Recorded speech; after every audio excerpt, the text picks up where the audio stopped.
Here we go. So let me share my screen again.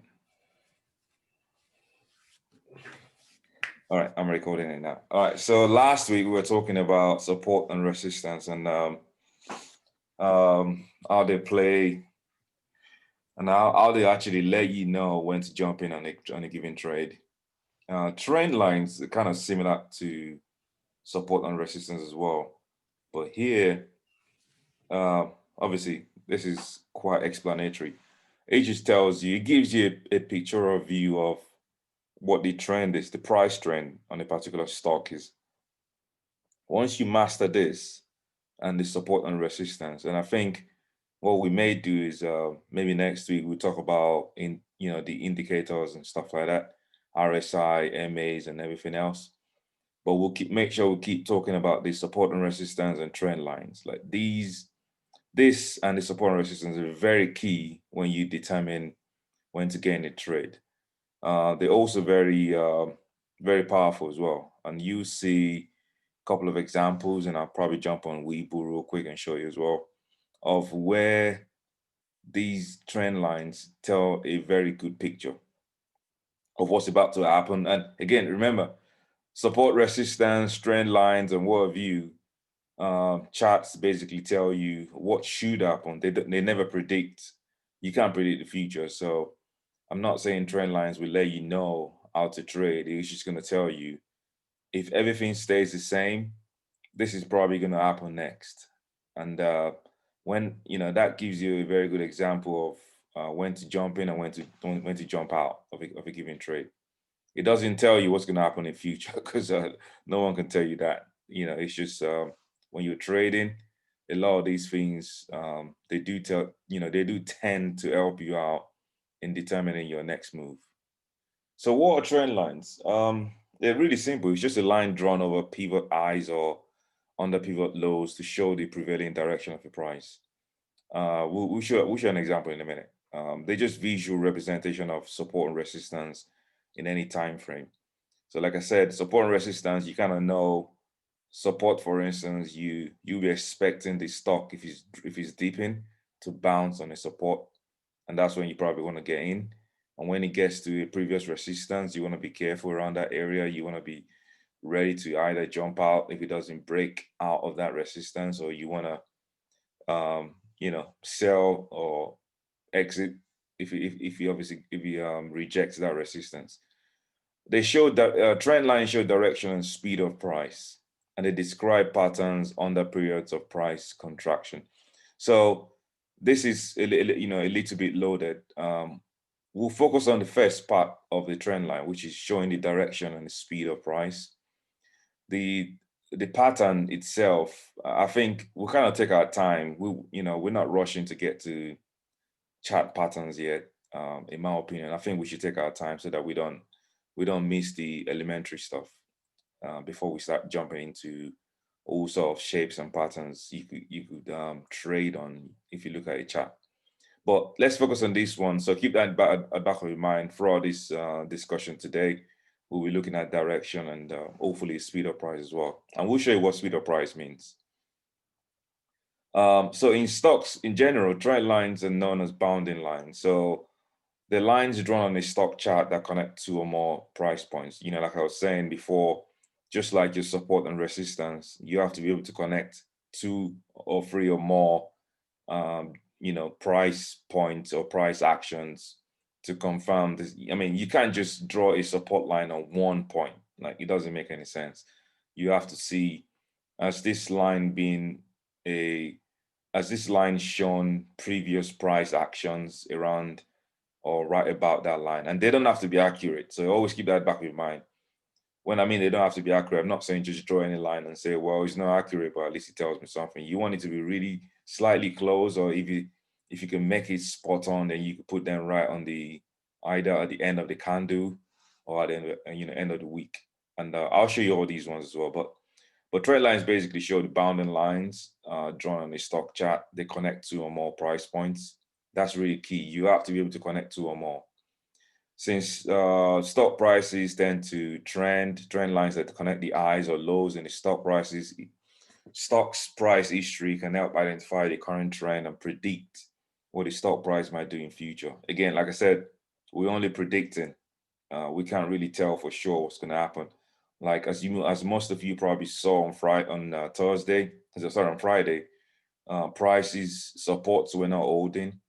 The mini supports were not holding. I think a lot of stocks dropped all the way to the major support.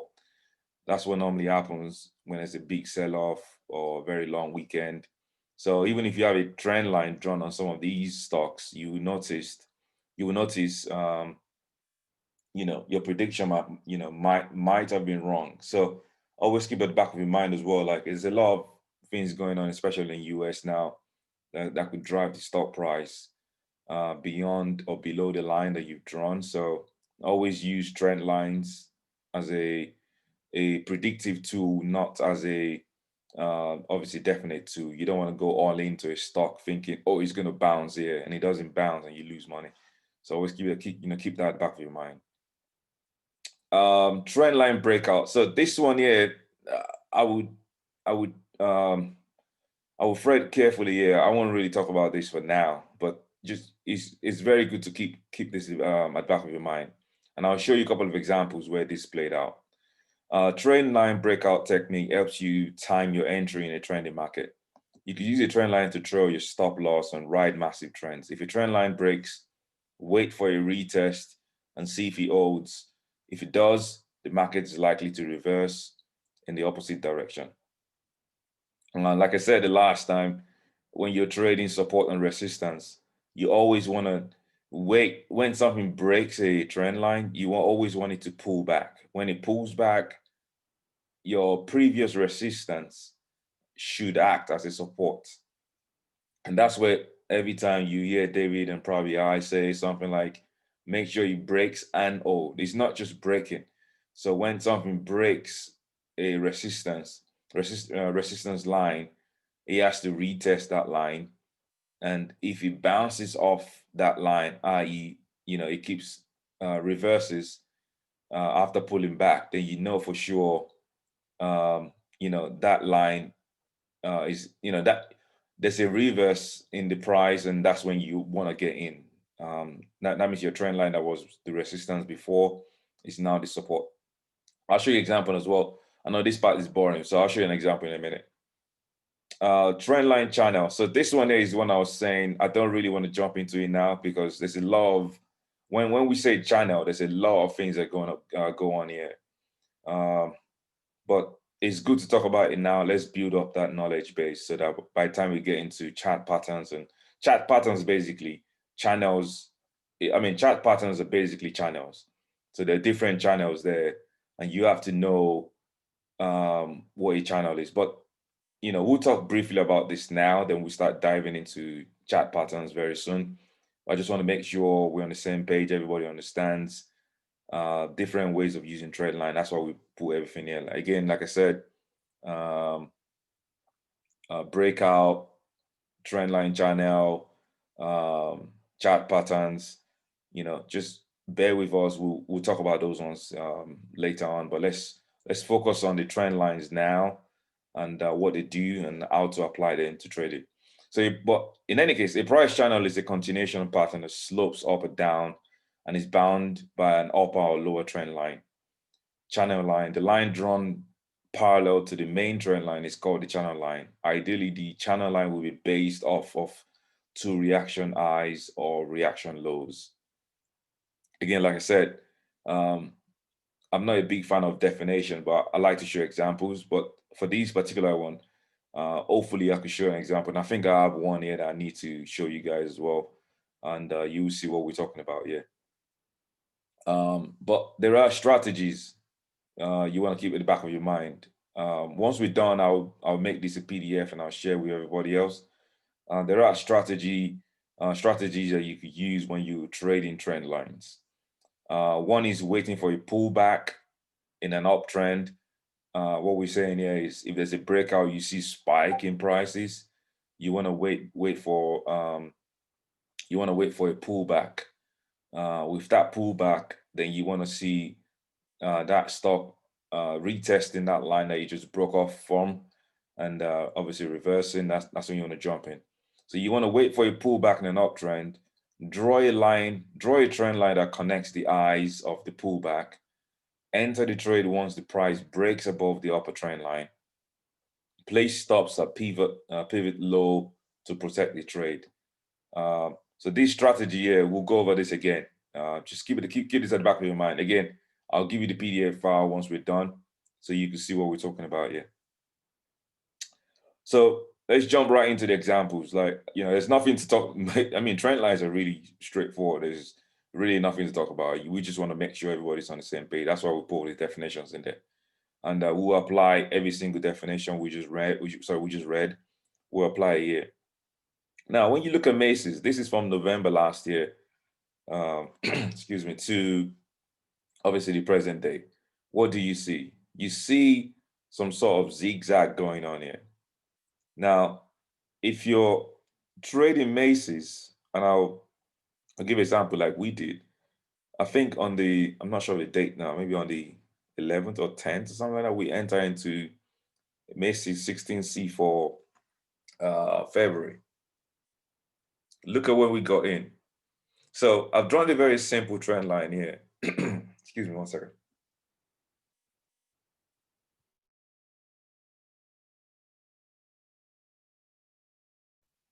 I've drawn a simple trend line here. Normally, when you do trend lines, you want to have the top and the bottom. I haven't put the top here because I'm using this. Like, remember what I said? I'm only interested in the direction and the speed of price for now, anyway. When we start going into channels and patterns and what have you, then we'll draw the top line and we'll draw the middle line that shows the channel direction and so on and so forth. So I'm drawing this line here just to show you I'm connecting all the lows. Again, remember, we talked about this. Connect two or more. And this is really simple to do. I'll show you how to do this in a few minutes. I don't want to spend too much time on this trend line because we got a lot of research to do. We had some discounts on Friday, and I want to make sure we're ready for Tuesday. But as you see, I'm connecting the lows here. 1, 2, 3, and it's somewhere around this low as well. And as you see, Macy's seems to be slightly coming back down, but it doesn't have to come all the way down because you saw what happened here on this one here. If you can see my mouse moving, it came back down to 12 and it bounced on the 12. Now you see that 12 was the previous resistance, right? Now it became the support here. Now, this is how trend lines and support act, but now the question is, there are so many ways to play this trade, and we got in at this very point here, right? Now we're riding this 16C to, hello? Oh, okay. And we're riding this 16C call for February. And you can see when it was around November 10th of November, or this is about 15th of November, it bounced off this trend line. It went all the way up. It was coming back, but it bounced up this support at 10. 10 used to be the resistance. We'll see that in a minute. Back in the days, it used to be the resistance, but it bounced off the support at 10, went back up, got rejected at 12, came back to 10 again. But you notice what happened here. Normally, this will have continued, like, it will have continued going forward like this, but it bounced up the trend line here as well. So there's two things were going on here. It bounced off the support line, and it happened to be the same trend line that we had here. Then it got rejected again at 12. But you see, we talked about the direction. This is the direction. It's going up like this, right? This red line is direction. But you see the speed.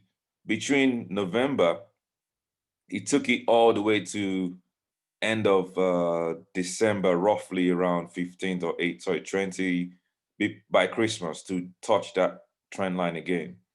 That's about a month right there. Now look at when it went up and it came back here to touch the second trend line, to touch the trend line again. Look, that took only about 2 weeks. So the first one took about 4 weeks. Second one took about 2 weeks. So we got into that call right there because we thought, if you look at it from this price here, right, which is about 7.5 to 12, is a long way. If you play if you played 12C Macy's around November, you'll have made a lot of money, but it's a long way. It came back down. We know this is the resistance right here. Then it went back up again from 10 to 12. That's like 2. So we went from 5, roughly about, let's say 7 here to 12. That's about $5. The 5 point different. Then from here, which is 10 to 12, that's a 2 point different.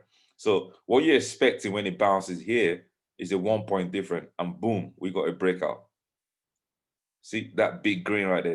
Those are breakouts. So you see this big green right here as well? Those are breakouts right there. That's another breakout here. That's a lot of people buying, and the volume confirms that as well. You see the bars underneath here?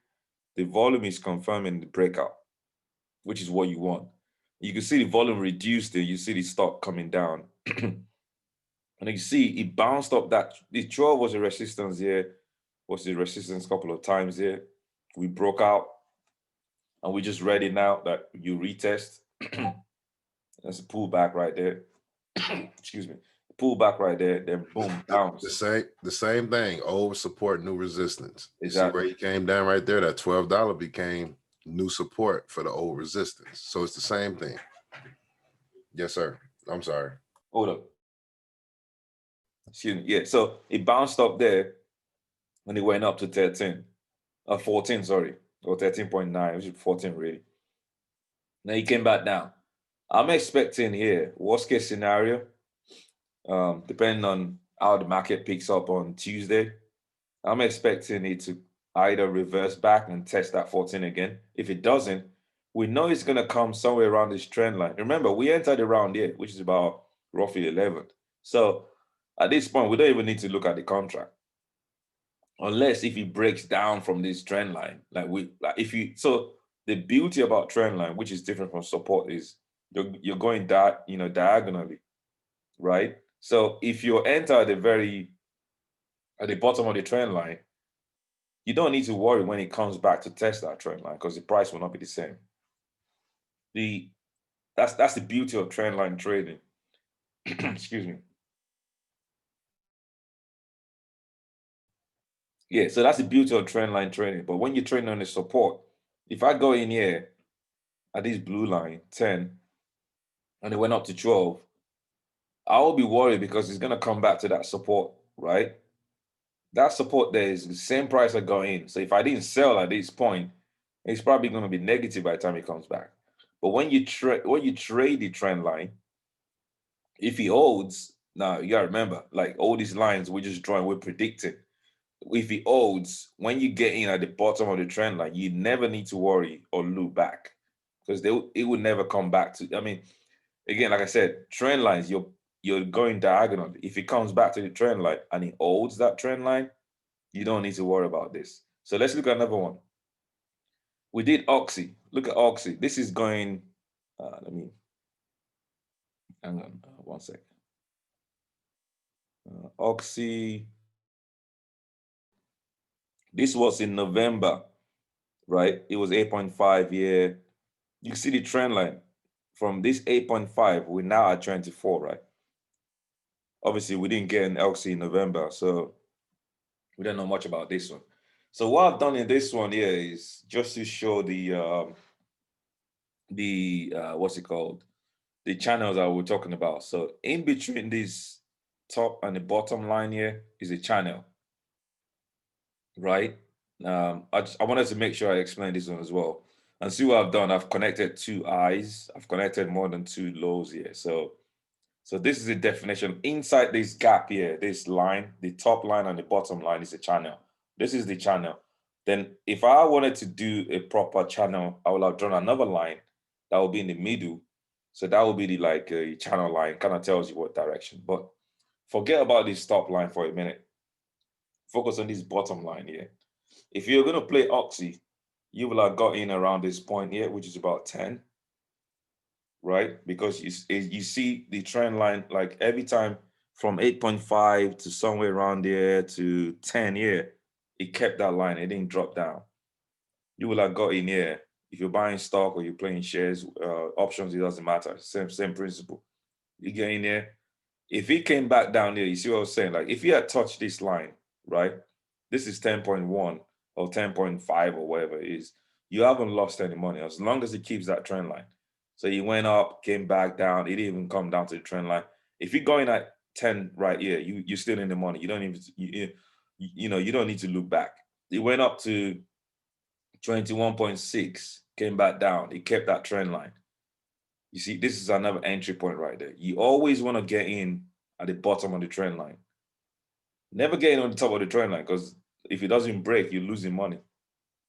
So I drew a red line here to show the resistance, right? I mean, resistance for now. And I'll tell you why I drew this line here. So explaining this line, obviously, it spiked, broke out. So it broke out here, but it did not hold on the retest. It failed. You can see, like, we always talk, there's always a pullback. It came back down here, came all the way down. Again, testing that $20 resistance right there, broke out, retested. Yeah, kind of, it didn't fail as bad as the last time, and it broke out again. Now we entered at this point when, again, we'll talk about this. Every Sunday we'll be talking more and more about all these bars, all these candle bars. When I saw this oxy pattern here, and there was other decisive things I was looking out for as well. I think on this day, hold on. I think on this day, the oil sector was booming, and I was looking at the chart. There was a big spike before, and there was a kind of like an indecisive green bar here. I knew this was ready for continuation. We jumped on this call. I think you see the big green bar right there. We had about 250% on the call we made. Then we left it for a few days. Oil sector went down. Then again, there was a big spike again. We jumped on the oxy call around here again. And I can see there's an inverted armor here. We'll talk about these ones later on in future, and it came back down on the Friday sell-off. The reason I drew this line here is I'm expecting two things with Oxy. Either Oxy, I see this line over here. This blue line basically, it's kind of showing you previous days, there were a couple of node reversal candle bar here. And I'm expecting this bar here, this price to reverse and go back and retest the upper trend line. If it doesn't, I'm also expecting this red line to be the support for Oxy to bounce. If it doesn't bounce, worst case scenario, again, the calls we got here, we sold them already.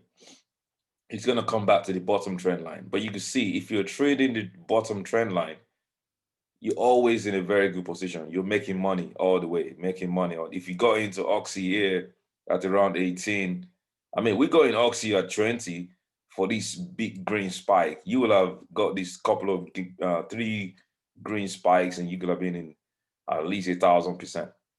So that's how you play a lot of these stocks. Always have a mindset of what, is it trending up or is it trending down? You could do the same thing for stocks going down. You could play the puts, but a lot of us play calls anyway. I don't know why, but you see, just draw the line here. Like I said, based on what we just read, let's see if I scroll. No, actually, based on what we read, make sure you're connecting more than 2 or 3 points. That way you can see the line developing. And if it doesn't hold, you want to make sure your stop loss is right below the trend line itself. So if I go in here, which is about, let's say 17, I want to put my stop loss at 16, right? Then again, if you want to use support and resistance, this 16 is actually, it looked like previous resistance that reversed to a support. So you could put your stop loss around there if you're going at this trend line here, but we'll talk about that one in a minute. Like here, for instance, if you get on the trade, if it bounces here, I'm expecting it to either retest this $21 price action here or reverses. Again, this was Friday sell-off, and there's a gap right here forming as well. So it's going to gap up someday. And then another one is Target. Target is I think we made this couple of times as well. Target is a very good one. It's very easy to chart as well. Like, this is really simple. I drew the support. I think this was going all the way back to, hang on a minute. I think this is going all the way. I can't. This thing is blocking it, but I think it's going all the way back to November or when whatever whenever the last earnings report was.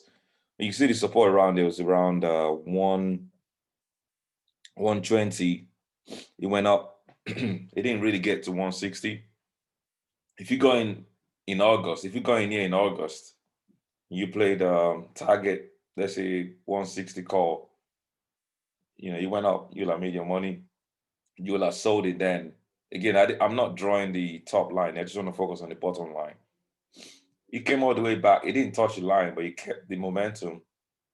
Then there was a sell-off here. I don't know what happened. I think there was sector rotation. Came all the way back. It didn't fall below the trend line. It went up. 180 was more or less resistance at that point.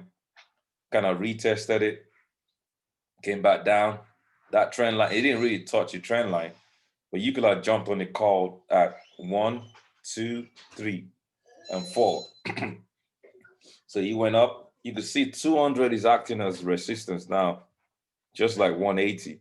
So what I'm expecting target to do at some point is gonna slightly come back down here and maybe touch this trend line again somewhere around here.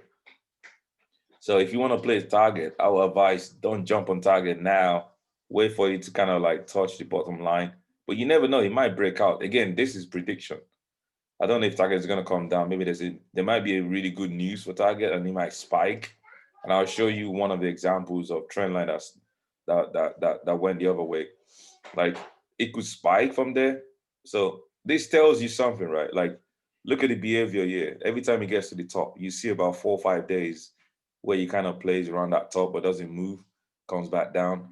Another few days in here at the top of the trend line, doesn't do anything, comes back down.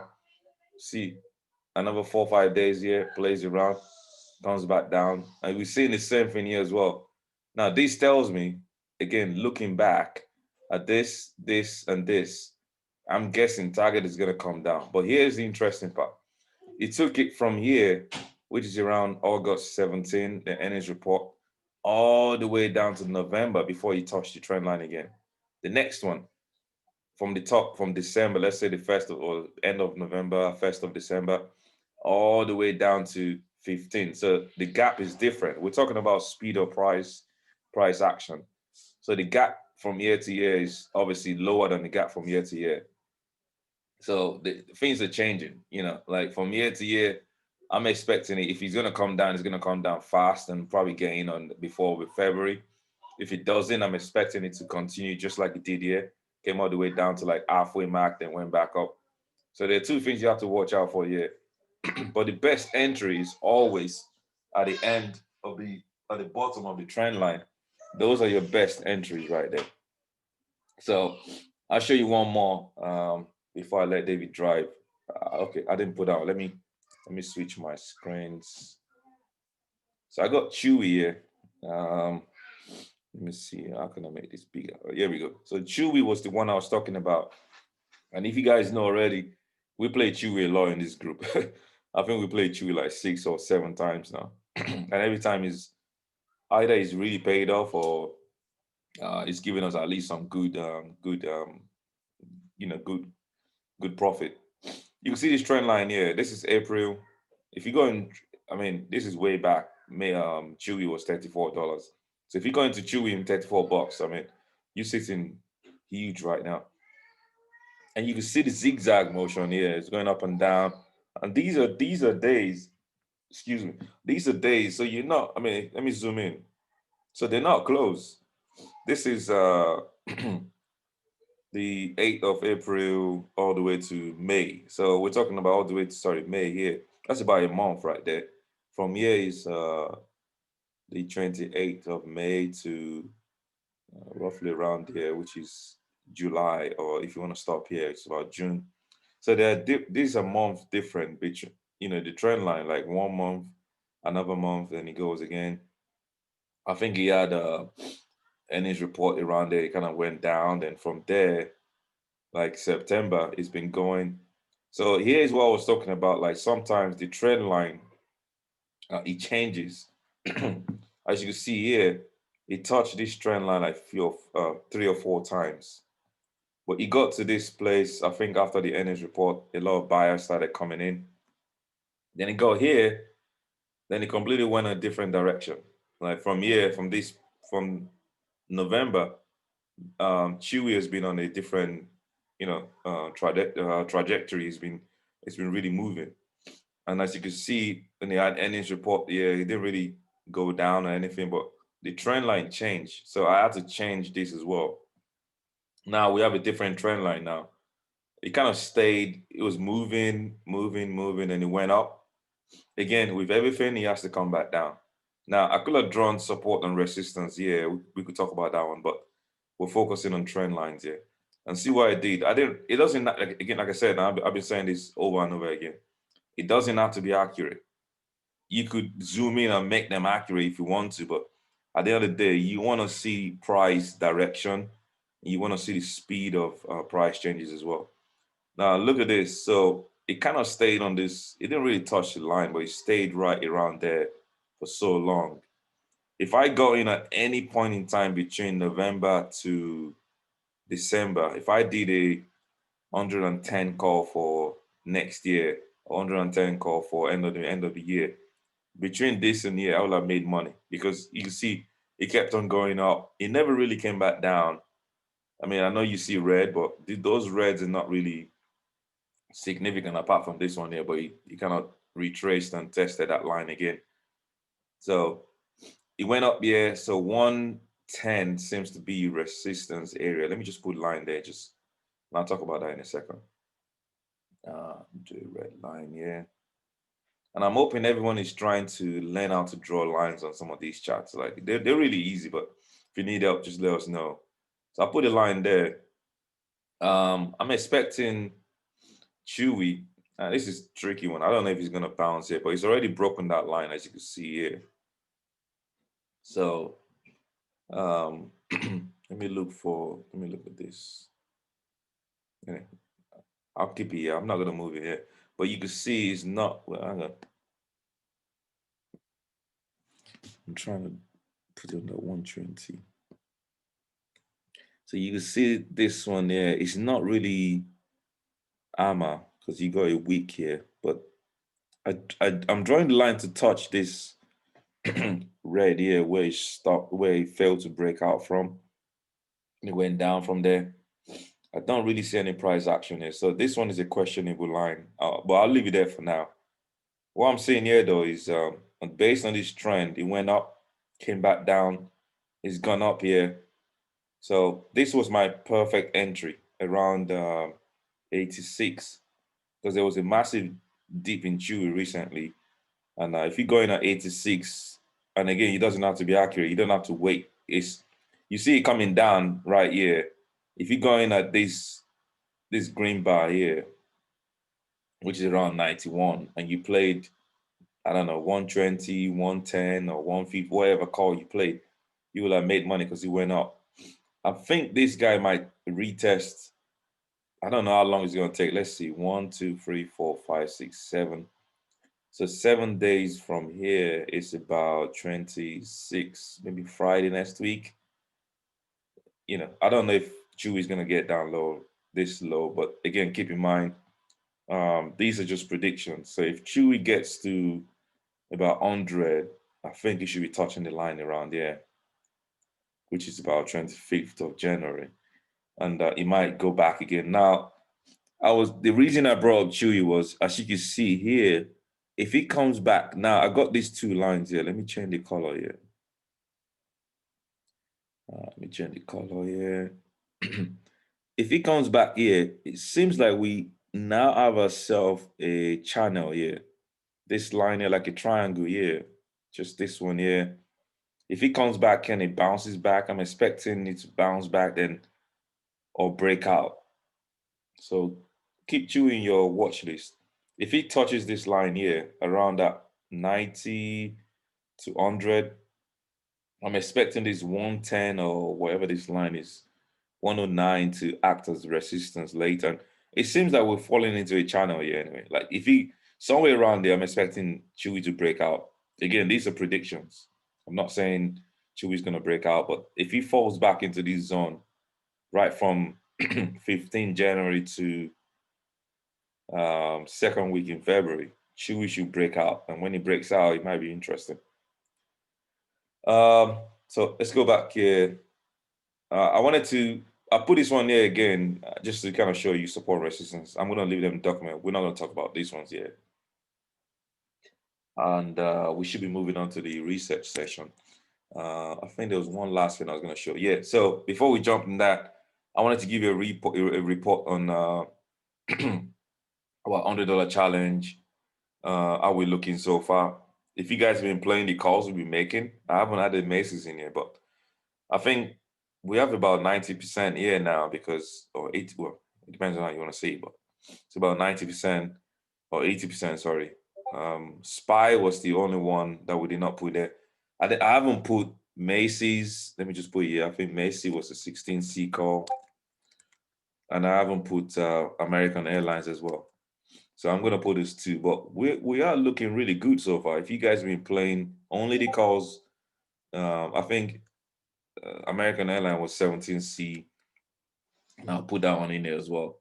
So if you guys have been playing these options that we've been calling out for $100 challenge, I think the only one that's been off is this SPY call. And I think, I don't know, impeachment and whatever happened in Washington last time kind of made this one go down because SPY was going up.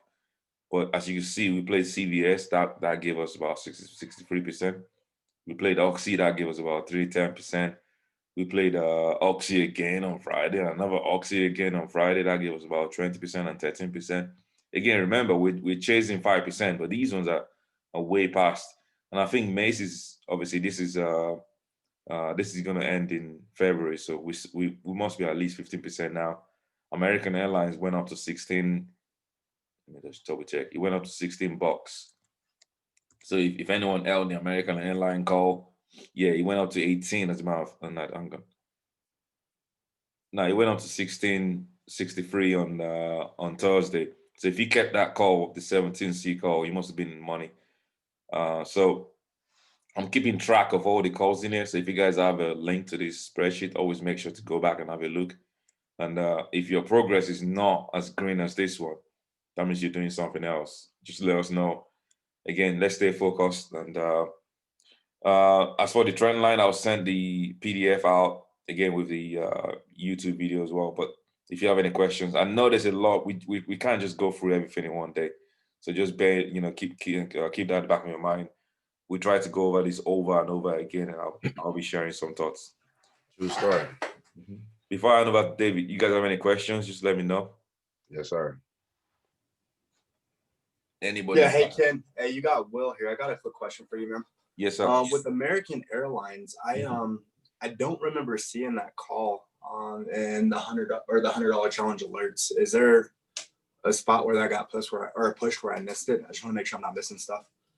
Yeah, it's we are. That was the very first one. You probably, it was just the first one ever. So Gotcha. Yeah, Thank you. 100%. Yeah, watch out for those alerts in that room. We drop the calls every now and then. We try not to play too much. Again, remember, look at this. Like I was saying, so this is the 500%. I was showing everyone this one last time. We're supposed to be here, right? What's it? 162 at the end of January. We're already at 270 something. I can't remember. I think we're actually already at 3. Sorry. Yeah. Oh, I'm sure what we did about watching the table. Yeah, they are, but it happened. Yeah. I think it's not. Yeah, we're already at 350 or something like that. So we're already way past the target for January. But let's stick to the plans. These calls they'll fire, and let's make sure.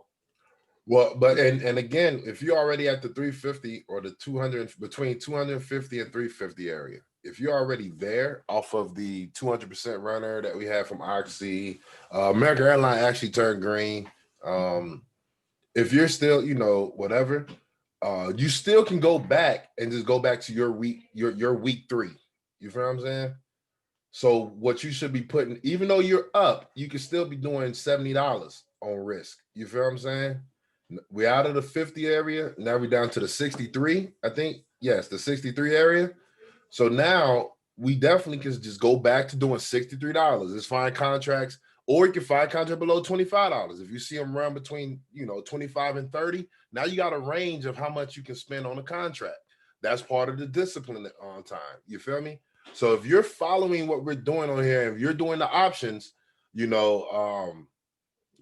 should be going back to the chart and seeing our price range between 25 and 33 for 2 contracts. And we're still doing the same type of scenario with keeping one, selling one at 5, letting one run. If you guys haven't written down these instructions, it's always a good time to go back to the video or write it down. But we about to get into the research session, and I just want you guys to know, congratulations if you're going directly on what we're doing, because it's working. I mean, 1 out of the rest of the plays didn't really hit. American Airlines took longer than expected, but it actually turned green, and then it turned super green, but green enough for you to get out. So anybody got questions on that? We want to keep our exposure down. That's the moment. I know you see a lot of money. I know you see a lot of things moving, a lot of moving parts, but you want to keep your exposure down. You don't want to play with all your money. You want to be able to average down if you have to, or sell and get off. On Friday, I told everyone it's going to be a sell-off Friday. That mug really sold off. So if you want me to project my screen, bro, plug me in. Yes, sir. Go ahead. Yeah. Whilst David is sharing his screen, hang on a minute. So whilst David is sharing his screen, another thing I was gonna say as well. If you notice the calls we'll be making, yeah, David, you can share now. Okay. One of the calls we'll be making, they've been below $25, and that's because if you look at the spreadsheet, we'll be making sure that we keep it under 25, so that when you jump in, the reasonable prices, so you could buy 2. By end of February, we'll be looking at $50 contracts. So you have to buy 2 of those and be in 100 and so on. So keep in mind, we're moving. Just if you really want to trade on something else, open a separate account. I know it's your money. I'm just saying, keep the $100 challenge simple. Let's not deviate from the plan. Right. And even if the penny stock run up, let's go ahead and get up out of them. Penny stocks take whatever percentage off the table. We're starting off with a low amount for a reason, and we started out with baby steps for a reason, because there's going to be a lot of different things that you can start doing once you start making a lot of money. That'll put you out of risk, like almost totally, but just super safe plays, and especially on big dips and big pullback days. So now we get into the research. Hold on, David. Yeah. Sorry, one sec. I'm gonna stop. I'm gonna stop recording now. Yeah, I know we're getting into the meaty stuff, so I'm gonna stop recording. Yeah, stop recording and then re-record it, so you can have 2 tapings, or it's gonna still come up on the same tape. Okay, yeah, that's good. No, it comes on the 1. We don't need to record these ones, because I think these are really premium stuff. I don't want to put that out there. I mean, just in case somebody come in for premium and miss one of these lectures, but in case they want to re-look at it, we can edit it. I can cut it. We can cut it at your part, and then we'll figure it out. Okay, cool. We really don't want to miss some of this stuff. I get old sometimes, so I may not remember. Okay, let me leave you on then. Then we'll edit the video. Okay. Awesome. So check us out. We back on FinViz. I know. I think we got people familiar on FinViz. We got Kiki in here today. She's going to do at the end of our beginning here. She's going to tell us how she got to Kroger. But we definitely going to get into some of this real quick, because I want y'all to see how it's done, and I want you to see how we find some of these plays. I don't know if everybody was in there for Marvell on that Saturday, but we did Marvell live, and 2 out of the 3 hit. The weekly didn't hit, but the other 2 hit perfectly. So congratulations on Marvell. But this is how we get to it. If you come over to FinViz, you see a lot of different things, right? We all should be getting familiar with FinViz if you're not already. You see the heat map, and this is a good indicator of which direction of which stock is going which way. You feel me? We had some good oil days. These was green for 2 days, but every time oil go red, you start seeing real estate pick up and utilities. Now, the reason I'm directing y'all attention to these sectors over here is because these are probably the slow movers right now. You know what I mean? Energy, real estate, and utilities. How I know that is, I also can go over here to groups. Now, you look at groups. You look at the 1-day relative performance. You feel me? Energy took a big hit, almost at 3%. And then you see as the same ones we're talking about, finances, base material. That's the 1 day relative performance. Now, this is very much important on, how to get on entries for, blase, but it's important on, if you wanted to do some longer or some shorter. So if you scroll all the way down, you see the 1 year relative performance. This is very much important for the whole year. Out of all the stocks that have been picking up, what's the lagger? Energy. We talked about oil a lot. I keep on telling, I'm not stressing oil to be, like I seen on TV or something. I see people talking about it now, which is great. But we've been talking about oil since last year, because if that's the lagger, that means people are going to start putting money into it eventually. Eventually, people are going to start putting their money back into energy, not just clean energy, but oil, gas, natural energy, blase, right? So since I already know that, I can actually trade, oil for the whole year. You know what I mean? Just because it's a lagger, because it's going to have a lot of moving parts, because they pay high dividend yields and people are coming in for their dividends in the beginning of the year. So I understand already automatically, just from looking at this without doing no type of real research, is what's underperforming. What's underperforming? It's easy for me to click on the big green bar and be like, I would just want to keep riding that wave. You know what I mean? It's easy for me to come here and say real estate starting to pick up on the 1 day. That's going to give me a little, look. Maybe I can go to the 1 year on real estate, notice that it's down almost 8%. So it may have a nice little percentage to pick up before it starts going green. You can be able to come on your own and just, look at these charts, figure out what sector you really want to be into, and then just figure it out, right? So right now, we're just going to start off with the 1 day. Let's go with real estate. I think that's a nice little sign when real estate is starting to pick up. Even though real estate is down, we're just going to click on it and show you what they show you. I mean, show you what you're supposed to be looking for.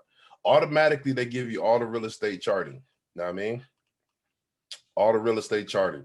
Now, since we talked about technicals last week, or we talked about fundamentals last week, we can easily, start setting this up the way where you want it to be. Like, you go to United States. Do your technical analysis, 50-day moving average, price above, 200-day moving average, price above, change percentage. Let's just say, 5, 10%, no, 5%. That breaks it all the way down. That's we asking for too much. But yeah, so we down to 188. On that, and then we could probably change the price range. Now, I mean, everything should be under 20, really. It ain't too much really hitting off right now in the real estate area.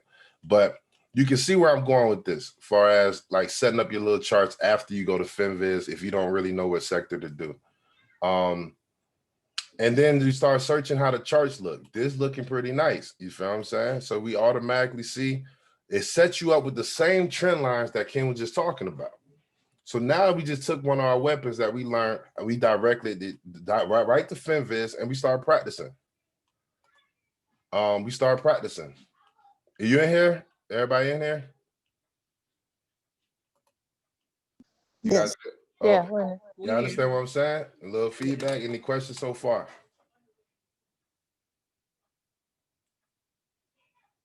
Right. All right. So you start seeing the new trend. You could come here, scroll, you could change it up if you want to, but it's the daily. And you could probably see a new trend line starting from this point upwards, riding on this moving average, 200-day moving average.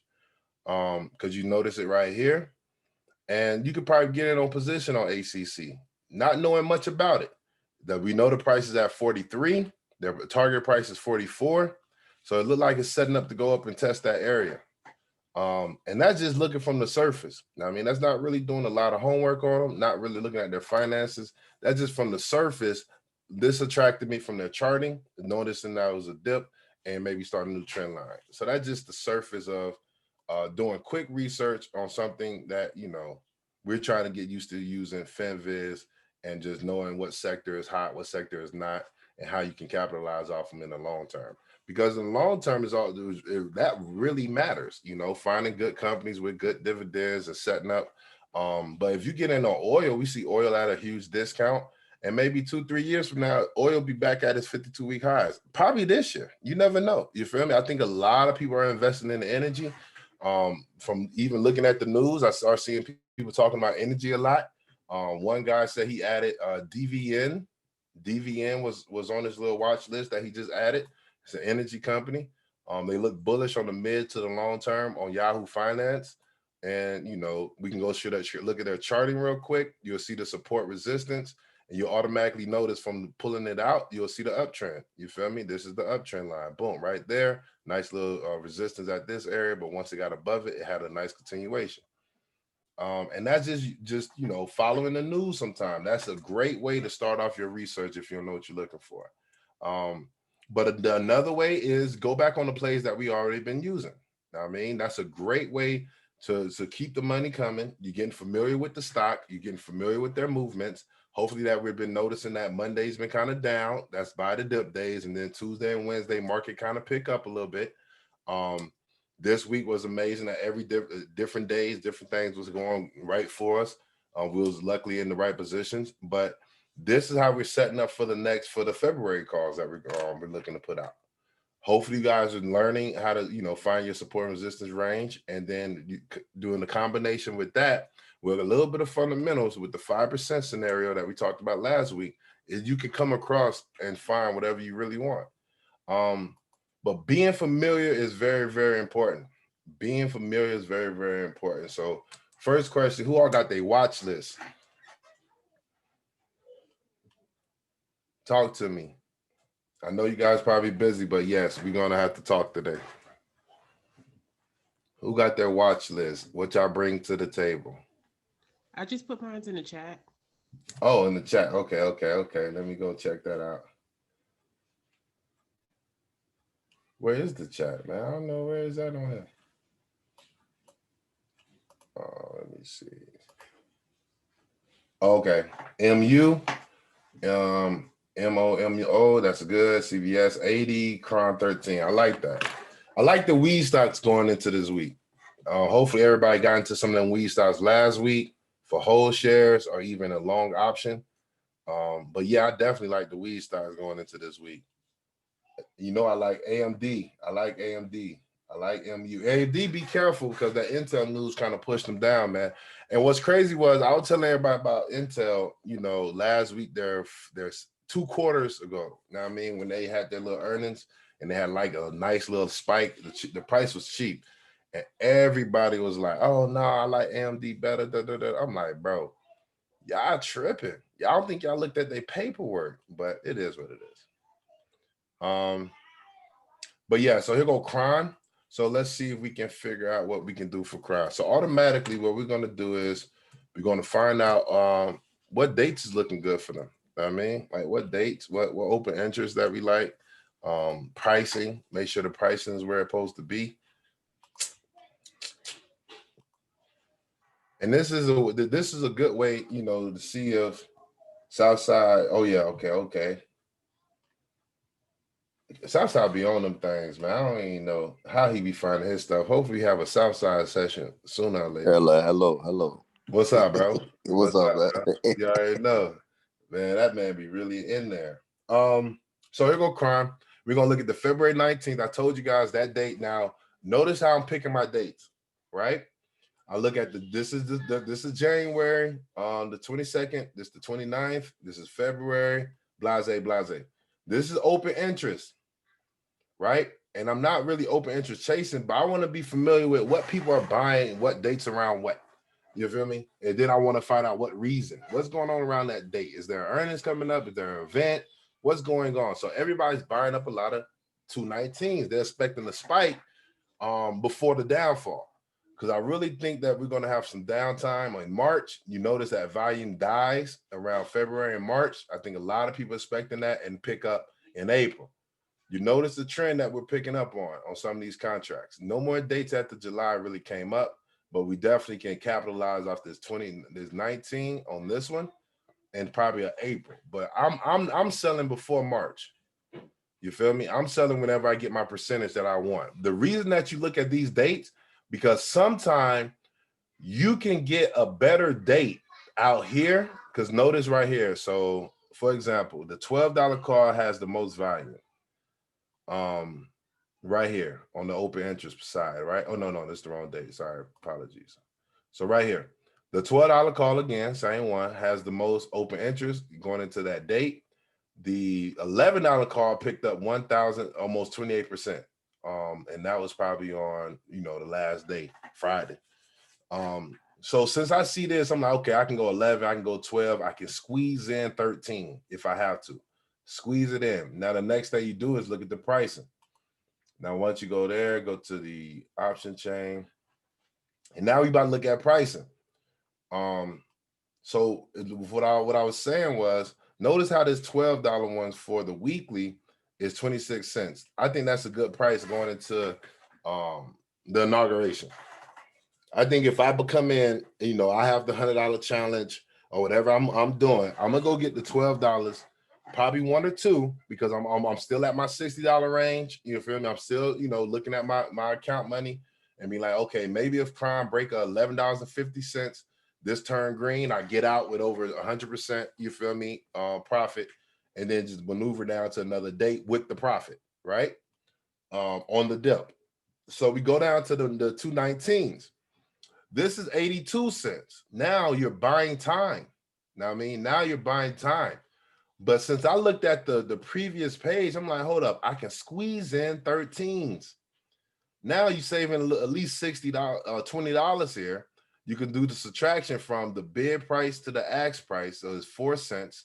I'm like, I really like that. It's not a super discount, but it's enough. I can deal with it. But yeah, we can squeeze in the 13s for 219. You're safer. You know what I mean? And once this start running, it'll be a nice little move, especially if it run early. If it break 13 and you got these for another 2 weeks, you can expect it to keep making a move, probably a week after a little bit, but you always want to take your money off the table. You always want to take your money off the table. And that's how you look at open interest and then come back and look at the pricing to figure out, how much you're willing to pay for the contracts or not. Know what I mean?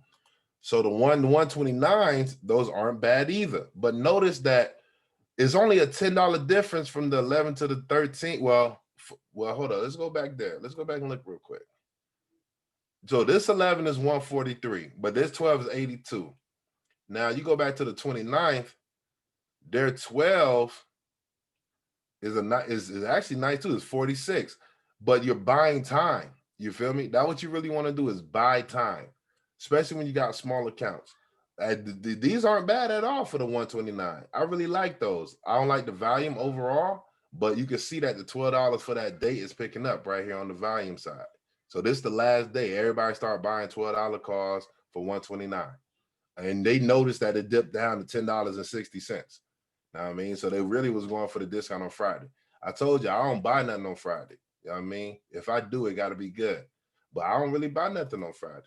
I really sit back and be watching. I knew it was going to be a dip. I collected my money first thing in the morning, and I just sat back. I told everyone, enjoy your winnings. We did 4 great days. There's no reason to try to rush and put your money back in the market. We can sit back and plot, and this is part of the plotting scenario. So, Crime, if you wrote that down, man, we talking about $12 for 219, and then we talking about for 129, $12. And you might get a little discount, but it's a little bit closer to the date. You're buying yourself a little bit more time. You really don't want to be on top of this week. I'd rather push my contracts at least a week out.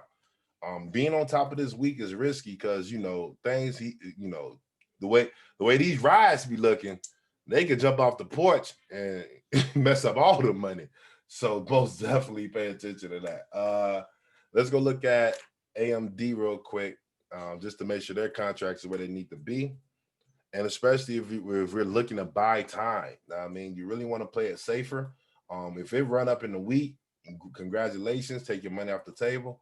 But you really want to buy some time. We really want to push these contracts a little bit further out in case they have a longer run, and then you'll be already in position. Or you can just sell it on the dip, rebuy it, at a cheaper price, or push it out to a 13, because we already know the 13 got good open interest also. So if you sell the 12s for 129, your next one should be, February 19th, 13s. Know what I mean? Because you're just rotating the money into another play and taking some off the top. You feel what I'm saying?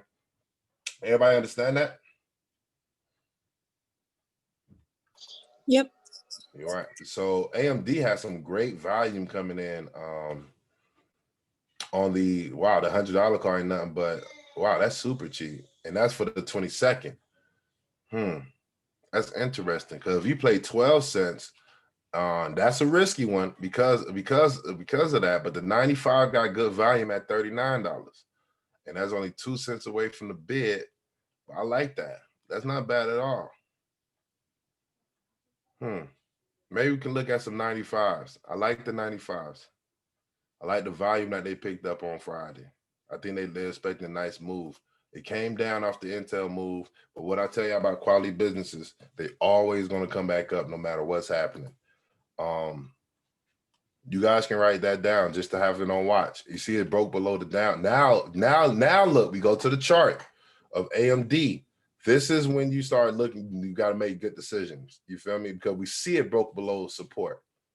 You feel me? So now we got to figure out what's the next area of support is going to hit because of its breaking down like that. It had that nice little spike, rode it all the way up to $98, but it did not hold that 98 well. But we know it's going to come back up and test that 98 again. You feel me? It's going to go back up there and test that 98 again. I'm thinking around this point I think I like that little area. So you can come here. I do the quadrant lines. If you guys are not familiar, they just set your support and resistances up real quick for you, just to make sure you can just, have cut back on time. You don't want to spend a lot of time on this stuff. You just want to make your plan, sit back and watch and see how it moves. Notice how it's right at that wick. That's why I told you I follow the direction of the wick. You notice my quadrant lines lined up right with the wick, and I'm just clocking in and putting my lines in. That's how you know you're pretty accurate on what you're doing. You know what I mean? Because right when this hit right here, we could take this as a sign. If you see this type of setup, you feel me? This is a sell. Even the wick is long, it's pointing you down. So you could have got puts at $90 all the way to 85. You know what I mean? You could have got an $85 put. It may stop here because you see a nice little resistance over here. You know what I mean? So you may see like a little turnaround. But for right now, this the 4-hour chart, I'm seeing it going down some more. You know what I mean? If it hit that 85, we should be putting our alerts at the 85, 86 area. That's $85.86. That's the nice little support area. So if you set your alert at this area and then do a mid area for your alert at 87, see if it break below 87. Those are two good areas if you want to get in on AMD, because now the same 95s is a discount. The same 95 should be down to like $20. Now you jumping on some 95s with a nice date. Now all they got to do is make a move to 89 for the retest, and you're gonna be in the green. Now I mean, that's why timing is everything. Timing is everything. I know we get on them super early, but that's why I always buy time, because even if it make a move, any move from a far out expiration date is gonna give you some green. Now I mean, so this is the AMD support at 87.97. If it break below that, we're looking at 85.86, and then hopefully it holds that area and do a reversal, but we'll have to come back and look at it. And this is the 4-hour chart. Enron. Let me check that out. Man, I'm just messing around. That's the background company back in the days, man. Right, man. This a whole private company, man. I'm joking, man. You remember Enron back in the days, man. Man, you older than me, big dog. Oh, here we go. You gotta do that, man. And know your history in the stock market, man. I got you, bro. I'm messing with you. So this Momo, this actually looks, the chart looking like it's setting up to do something eventually. It's all about timing. Let's see how much volume they got going on. Oh, the volume look okay. They're bullish over here. I'm not really, finances look at that. That's promising. They went from 2016 to 2008. Look at that consistent movement on their earnings. I like that. They got a buy rating on Yahoo Finance. They beat their earnings multiple times. The earnings is in the positive. This might be nice. The dividend X date is on. Now, again, when you find out about the companies, you want to look at them dividend X dates, because if they're paying a nice dividend. So let's see how much they're paying in dividend. Oh, I ain't see no payments. Oh, they're going one. 76 cents for a dividend? I think that's once a year. That's once a year. Yeah, man. Yeah, this might be on something. Because think about this. You're paying 15. Big stocks don't even pay 76 cents. And this might be a special. This is a 1 year dividend. So yeah, this may pick up just because of their dividend. Know what I mean? So it may run up to that date. You may not be seeing a lot of action right now, but this is probably going to pick up going into that dividend time.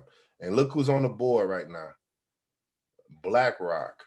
That's crazy. Like BlackRock be involved in a lot of stuff, man. It really be having that money. And they really be finding them companies. This might be an undervalued unicorn. I hope everybody wrote that down. Miss Nancy, I see you in your bag, Miss Nancy. She said 15. I'm trying. I'm out here. I see you in your bag right now. Oh yeah, I'm trying. I mean, I'm gonna go back and look at and see if I looked at it before. I feel like I did. I mean, I feel like gotta go back into the black book. But yeah, this might be fire. This might be fire. This may have a double up. This may run. The 52-week high is $56. The 52-week low is only $12.13. This is early. This is early. You see, I already got a chart set up for him. Did I do this with y'all? No, I didn't do this with y'all. I was already on this. But notice right here, I was trying to catch the uptrend right here. That was a nice little breakout. But once it broke, just like Ken was telling you guys, once it breaks this uptrend, and mine's is kind of off because I still got it might have been on a bigger time frame. You know what I mean? So boom, you might see it on a bigger time frame. But yeah, once it broke below that downtrend, it gapped down, and then it filled the gap here. So yeah, I'm look for like a $13.70 entry. Look like for a $13.70. And if it don't get below, it already filled the gap area to $14.30. This might be fire. I don't know how you find this bit, dog. You be in your bag. I'm just taking the skills that you teaching me and I'm applying them. 100%. I appreciate you though, for real. But this may be a gold mine.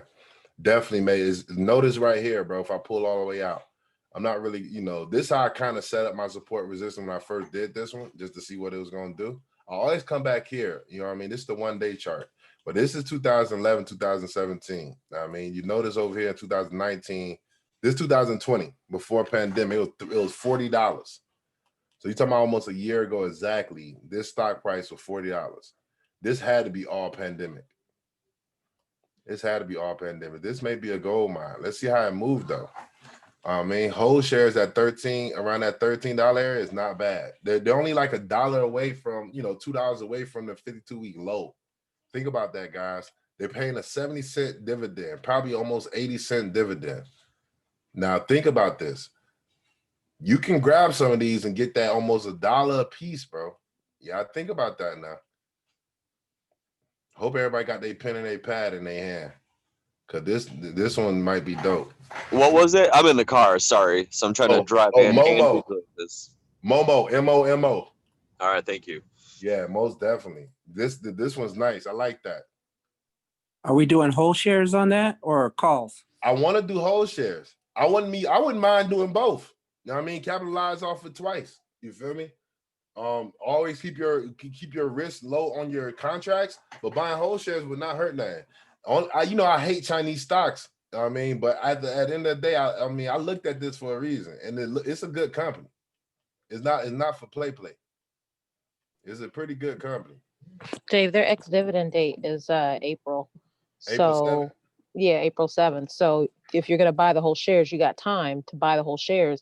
But what you could do is, if you look at the option contracts, they have some high open interest on the February 19th. The $17 call has over 2,000, like 2,600 an open interest. Yeah. And the $19 call has 18,000 in open interest. Yeah. So what you could do is you could grab a couple option contracts. The $19 call is 27 cents.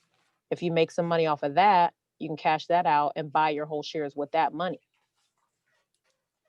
Yeah, that's actually a good That strategy. makes sense. You see what I'm saying? So, $14.95 or $14 is a little pricey for, your average Joe to buy a good number of them. But if you're getting almost $1 per share Right, dividend, dividends. you know what I'm saying? If you can pick up 20 or 30 shares, you know what I'm saying, from the money that you make in your options contract. And like I said, you got a couple of options because the $15 call is $1.09, right? That's a little Right. more pricey. But if you go down to the $16 call, it's 76 cents. That's not bad at all. The $17 call is 50 cents. The $18 call is 38 cents.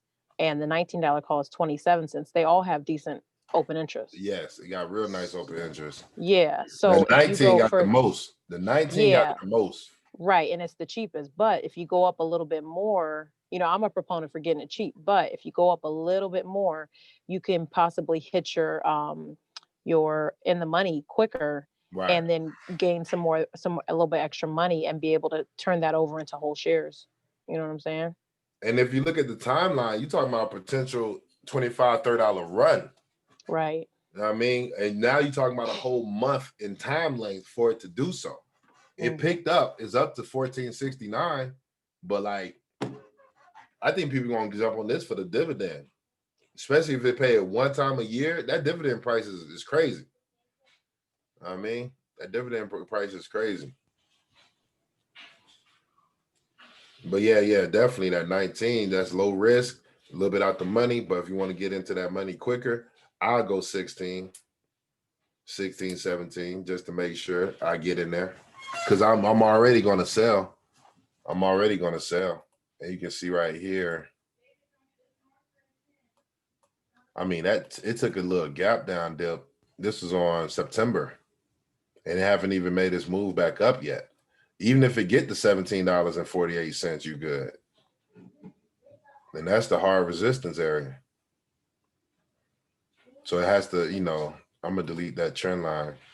But that was the trend from there. It's starting a new trend from here.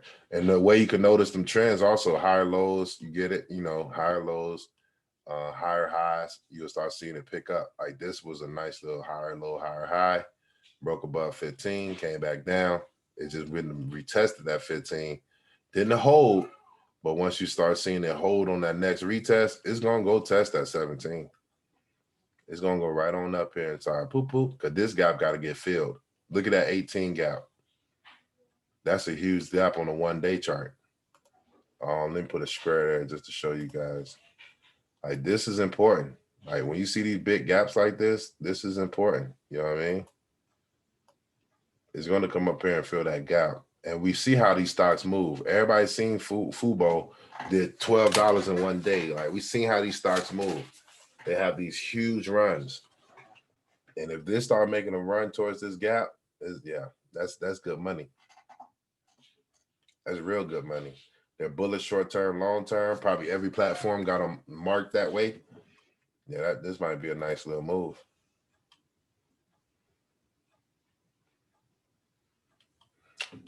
Anybody else got something else? What y'all talking about?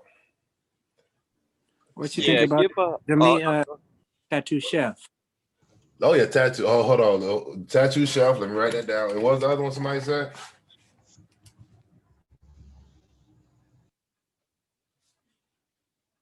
TTF, TTCF, and then somebody else said something now. Yeah, take a look at AUVS. AUVS. All right, got you. So Tattoo Chef is one of the familiars. You want to have a couple familiars, that you're already used to looking at. I was actually putting this on the watch list for this week because I feel like it's going to be a time of a run. Looking at that 1-day chart, it's going to have some cool off period.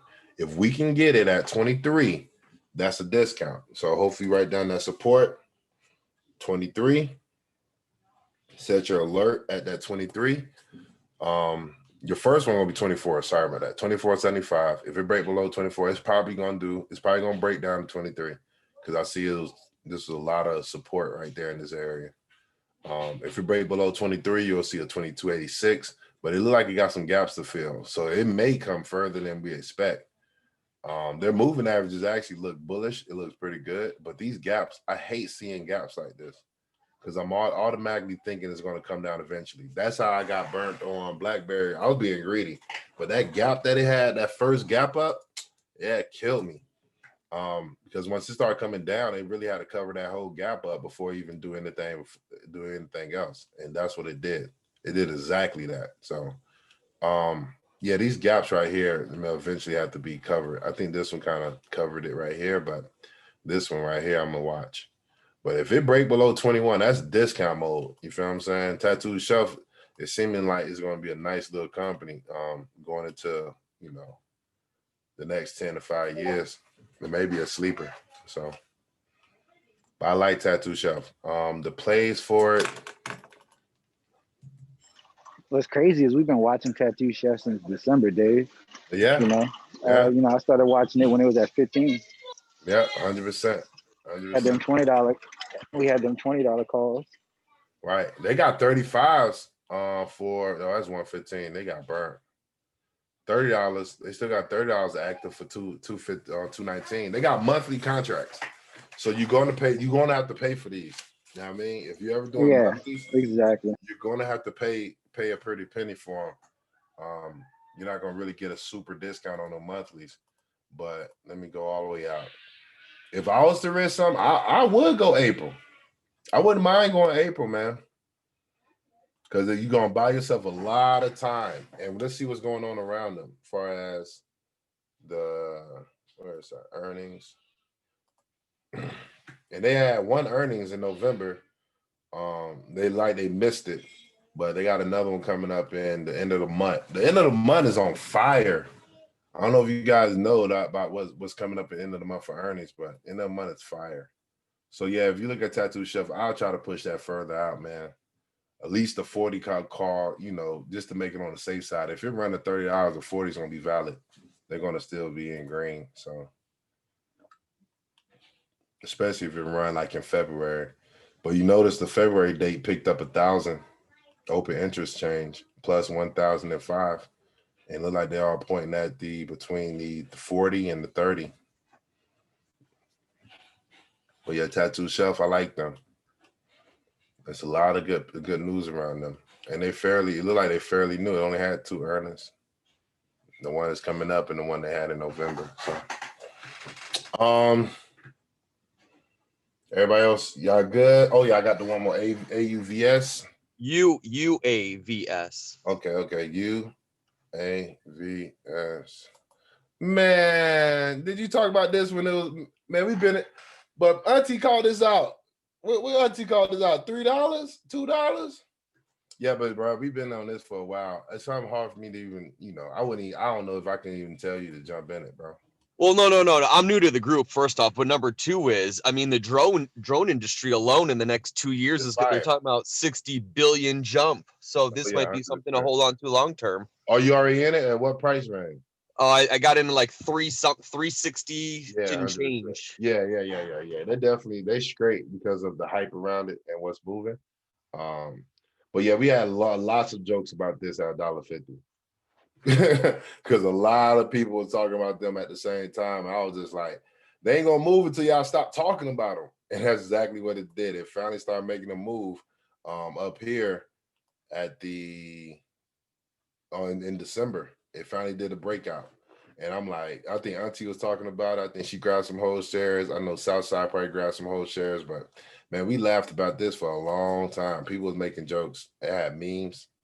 But this has actually been a good idea going into the future. Deliveries, packages through Amazon. They're trying to use, drones. That was kind of the speculations they was talking about, like Amazon's going to use them and blase. So yeah, it definitely like it's going to be a nice little move. Let's see if it start breaking some old levels though. You know what I mean? They super bullish on the 1 day. Yeah, because you have what is it, AV, which is pretty much the same exact company, and they're trading at like 100. Right, 100%. Yeah, 100%. But did you go to their finances? No. I travel. I'm traveling for work, so I do everything off the phone. So this is just me talking on Sunday with you guys. Oh, that's cool. So if you look at their finances, right about now in this time that we're in with the market, I'm starting to learn that the finance don't matter. And I don't know why, but people really be liking, it's just weird to me. You feel me? Because I looked at neo finances, I'm like, they suck, but it actually blew up. So I mean, I think people are looking for like, future growth stocks. You know what I mean? And so that's what we're trying to get into. But yeah, I think they'll have a little bit. Let's see what they do. Let's see what they do, man. Because if anything go wrong with this was 19 cents. You know what I mean? As a stock. You know what I mean? Like 19 cents. Like, it's amazing to me, bro, how some of these stocks start moving, bro. But yeah, definitely keep an eye out on them. Definitely keep an eye out on them. What else y'all got? So do y'all have any questions about what we looked at so far? From the beginning to the end. Can we look at MU? Oh, MU. You know I like MU. I don't know why you be asking me that. You know I like them. But I want to see it. Those are my favorite people. So, oh yeah. So if you was into the morning session, this is when I talked about MU with all these notes. But yeah, definitely it looked like it's getting to this range. It's kind of leveling out right here, a little consolidation area when you see this type of movement. But it's already broke above the 78 resistance. That was that hard resistance area. It gave us another entry back on the 12th. Hopefully somebody got in on the 12th. But gave us a nice little entry. This was their earnings, the week of their earnings on the 8th. Had a nice little spike. It really gave us an entry on the 11th. It was 76. Jeez, MU. You was trying to let people get in and get some of this money. But their new target price is $100. So I'm looking forward to make a nice little run back up here to the 84, and we be definitely in there.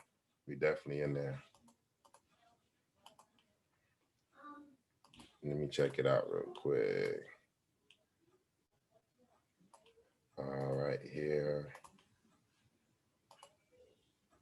And we're going to look at some plays for them. The 100 card is not bad that you posted, though. But again, I really want to push like the 219 date for safety. So you see right here, it bounced off this area right here on the 15th. It got a little bit below, so it looked like it probably can come below. So if it come down like 79, we need to be getting in on position because we noticed right here that 79 was just, a good support area.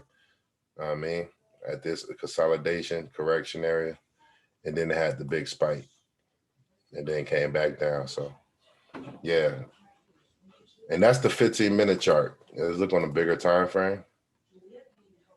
You'll notice that it starts an uptrend at this point, at the 77 on the 11th. That's where you'll begin your uptrend. Big bullish engulfing. That means that this green candle is engulfing this one. I learned that from Kiki. They got a nice bullish engulfing on there. And it look like it's pushing up. So if you throw your trend line in there, right here, I think they come off the right there. It may be the red, but either way it go, yeah, I think it's the red. I think the red would be better. That's a little bit tighter. Yeah, I like that one. So yeah, it looks like it's gonna bounce right off the trend line and work its way back up. And we just talked about trend line. So if it break above this 82, that's how you know it's gonna have a nice run. But it has to break above 82. Bottom support 79, between $80 and $79. So if this next candle turn green and bust back in here, we'll be fine. But if it starts going red, it's going to break out the trend line, and that's how you know it's going to come down about the $78 area where a good support is at. We good? We good. Thank you. Okay. But yeah, it actually looked good. I actually like them. And let me go back to that. Let me go get you a play too. Make sure we get a play in there. And set your alerts for them price ranges. Here go to play for it. Yeah, I'm setting my alerts right now. Yes, ma'am. And we could probably slide into 129. This is maybe a little risky, but I think the price range is pretty cool. So we noticed that their volume for almost every date is pretty high. The 86 for the 129. We may can squeeze that in. Let's see if it comes down a little bit lower. If it break below 80 and stuff, you like the 79 area. Let's see if we can take advantage of that. But let's look at the April. April got high volume. The 82.5, yeah, that's expensive. That's expensive. The $100 call is $200 for April.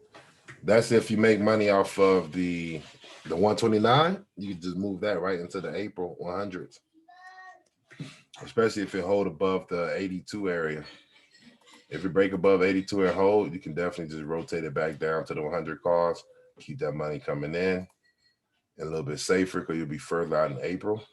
So, yeah, the 85 for 219 is actually expensive, but it's good also. You'll be a little bit closer into the money.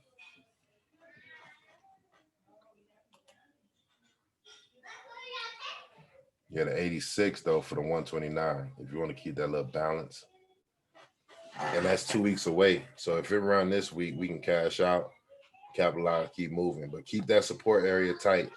The 85 for a weekly, it's 35 cents. It's holding above. If it hold above this 80, it can go push to 82. So for a weekly, hopefully y'all writing down these dates. The 85 for a weekly, a little bit more risky, but it's only $35. And you know, if it hold above this area, it may go and test that 82 again. And if it break above that 82, we know that target price is gonna be valid and it's gonna make a nice little run. So keep that in mind. The UVS got options now. That's interesting.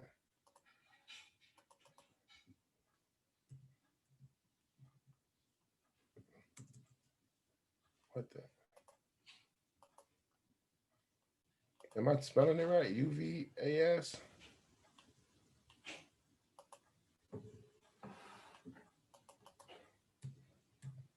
Anybody else got a question? What are we looking at?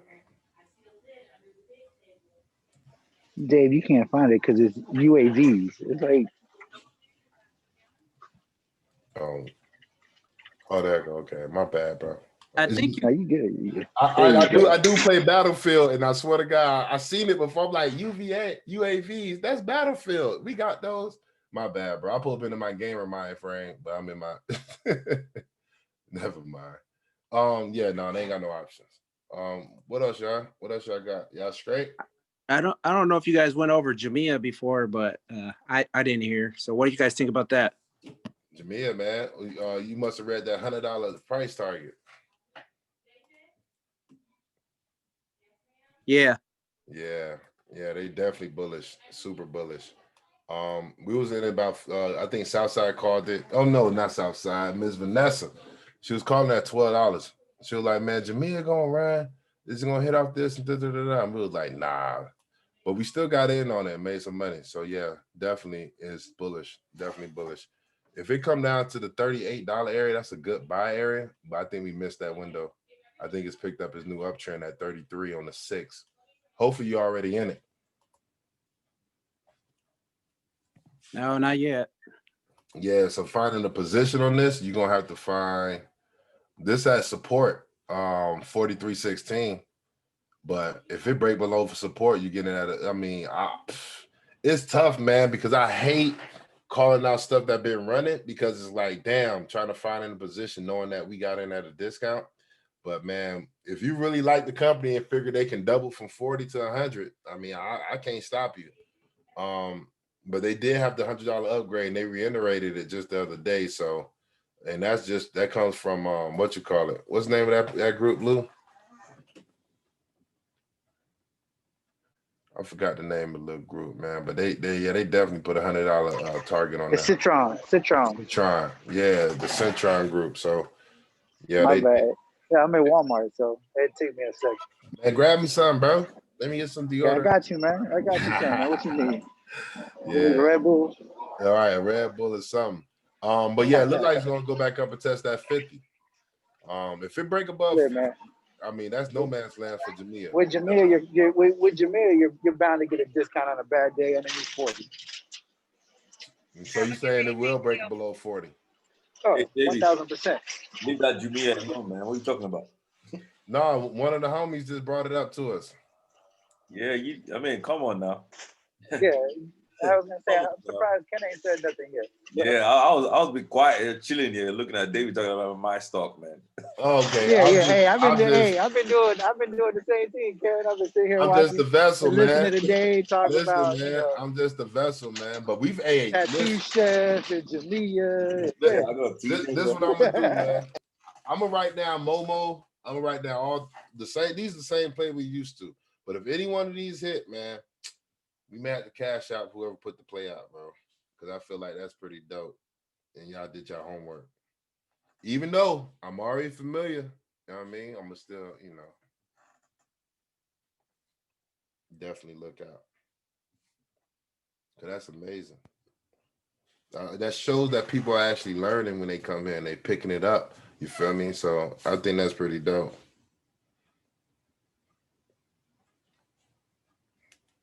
And she said MU 100. I don't know if I'm gonna get the same as that call though. I mean, I may have to push my dates around, but I think I like the setup. And that was Anna on that one. And then Miss Nancy.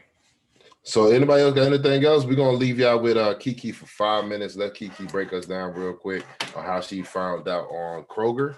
I think we did we had some great plays called out today. We still got regular watch lists that we're gonna put out. Same premium content that we get throughout the week.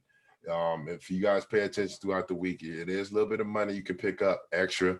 You feel what I'm saying? Make sure you keep everything separate from your $100 challenge money because we really want to, make that money grow. So Kiki, can you jump in if you got a little bit of time for us and just talk about that Kroger play, man? Just get people in the mindset of like when you're researching what you should be looking for. Okay. Hey guys, this is Kiki. So Kroger, I initially knew about Kroger. I'm originally from the Midwest. So Kroger, I grew up shopping there. And when I got into stocks, I started thinking about stocks that, I frequented pretty often, or that I knew some history of. They're based out of Ohio, out of Cincinnati. And it's a great grocery chain. They own Ralph's grocery stores, which are big on the West Coast and I believe in Nevada and Arizona. Um, and so around the 7th, I think it was, the news was covering, how slow the COVID vaccine ramp up was. And they were saying they were going to need to expand and possibly do some grocery chains. So I started thinking about grocery stores that had pharmacies, right? So you got your Walmarts, you got your, Giant Eagle, if you know from the Midwest and the South. Kroger came to mind.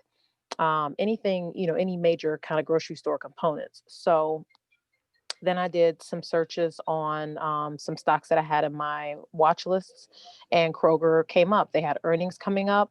Their earnings are going to be March 3rd, and they also have earnings June 16th. So then I went to their options and I looked at their options, and they had some open interest that was kind of high. In April, they had actually 3 different dates that looked good. January 15th, which is just after I put the call out originally. Um, and then they had the February 19th call, which was $34 call, was only 28 cents. And then they had a April 21st, $39 call, which was 16 cents. So if you look under Kroger in February, that call right now is 36 cents. So, you can see how much that sucker, actually the April call, which was originally 16 cents. So it's now worth 36 cents if you went to buy it right now.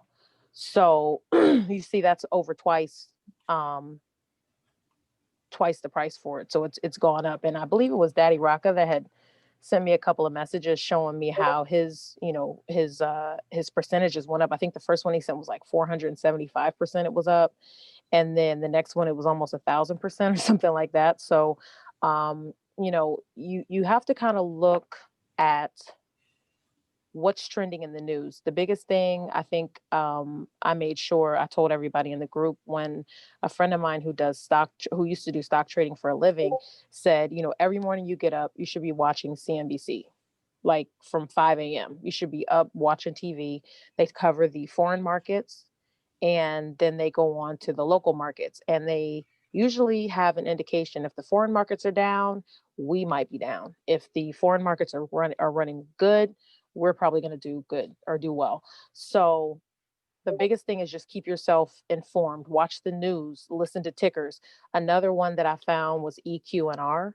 EQ&R it's an oil and gas company, but they also deal with clean energy and windmills. And I happened to be watching the news one morning. It was the local news, and they were talking about how this company called EQ&R was going to be doing some offshore windmills and the shorelines in Brooklyn and Queens and Manhattan, which, if you know anything about New York, it's the hardest state or city to get any type of contract with. And they got contracts to do this type of work. So then I started doing some research on them. They're out of Norway. They have a whole, kind of bunch of contracts that they did with other countries and other companies and other states. So I think I found them, what were they, like $14 or $15, Dave? And Yeah, now they're like yeah, that was super 19. cheap. Yeah, now they're Super cheap. $19. And that was just within the last 3 months, I think. Yeah, that was in So December. You sent me that. I could see yeah, I could find the exact message, but you definitely put it out early. It was super. yeah. She did. She put it out like December 3rd or 4th because that's when I bought it. Right. Okay. Yeah. And so I've just been upping my shares on it because it's just continually performed. And I got some options contracts on it, and I have whole shares. So what I've been doing is I bought personally, I'm a porch jumper. So Dave makes fun of me a lot because I buy a large number of contracts, but I do that because as it runs up, I can cash some off. And then, I can take some for profit and I get my money back that I put in initially. And then the second cash out, I usually buy whole shares of whatever it is. So that's when I bought my first initial. I think I bought 20 shares initially, and then I've just been adding like 10 shares here and there. So I'm up to almost 200 shares at this point. And that's just from cashing out as they come along. But then every time they open up a new strike or new month, I buy the option contracts in that too, because to me, I feel like this is a long-term hold.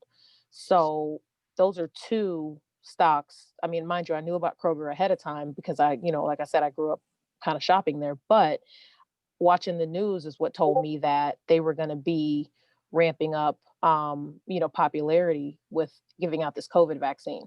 So, the fact that they own Ralph's, and Ralph's is big on the West Coast, and it's a very popular grocery chain, you got to look at kind of the news and what's going on around you. If you work in a certain industry like nursing or, I work in aviation and transportation, look at the products that you use every day, the contracts that your company forges, who they pair up with. Those brands may have a ticker, or a parent company that has a ticker, and that could be some insight that you have into that industry about how popular or how necessary that item is. And all those things will help you find sleepers or unicorns or possible runners, and you can put those on your watch list. You can do your own due diligence and your research. I'm not heavy on the charts. I'm still learning the charts, but I know kind of what to look for. Obviously, you don't want to go in when it's already running, but you look for something that maybe is on a pullback. And then I look at their cash balance. I look at their profitability, their valuation. I look at peer comparison to see like what companies are similar to them and how well they're doing in comparison. All those things make a difference. So just try to look around and get as much information. There's plenty of free information that you don't have to pay for, but if you don't have access to that, you have Dave, that can look stuff up, or you can send him a message. He'll chart it out for you. Ken does the same thing. I personally use TD Ameritrade, and they have tons of free access. A lot of the stuff that Dave has access to, TD Ameritrade has some of that stuff. I still haven't found. I'm still finding stuff every day that TD Ameritrade lets me see. have access to, and you don't even have to really be using that account. You don't even have to have any money in it. As soon as you set up an account, you haven't even funded it yet, you get access to all their education, all of their charts, all of their screeners, all that kind of stuff. So, just look for something that's going to give you the ability to do your own research and your own due diligence. And then pay attention to these classes that Dave and Ken are providing, because it teaches you the ability to find information on your own and do your own research. And then you can come confidently with a watch list to Dave on a Sunday at 5 p.m. and get him to say to you, wow, look, how'd you find this? Blah, blah, blah. You can pat yourself on the back like you did that work. But it's not hard. You just have to make the time. And if you want to be successful at this, it's worth it. It's worth the money. And the time is money. So it's worth your time to go ahead and do the research yourself.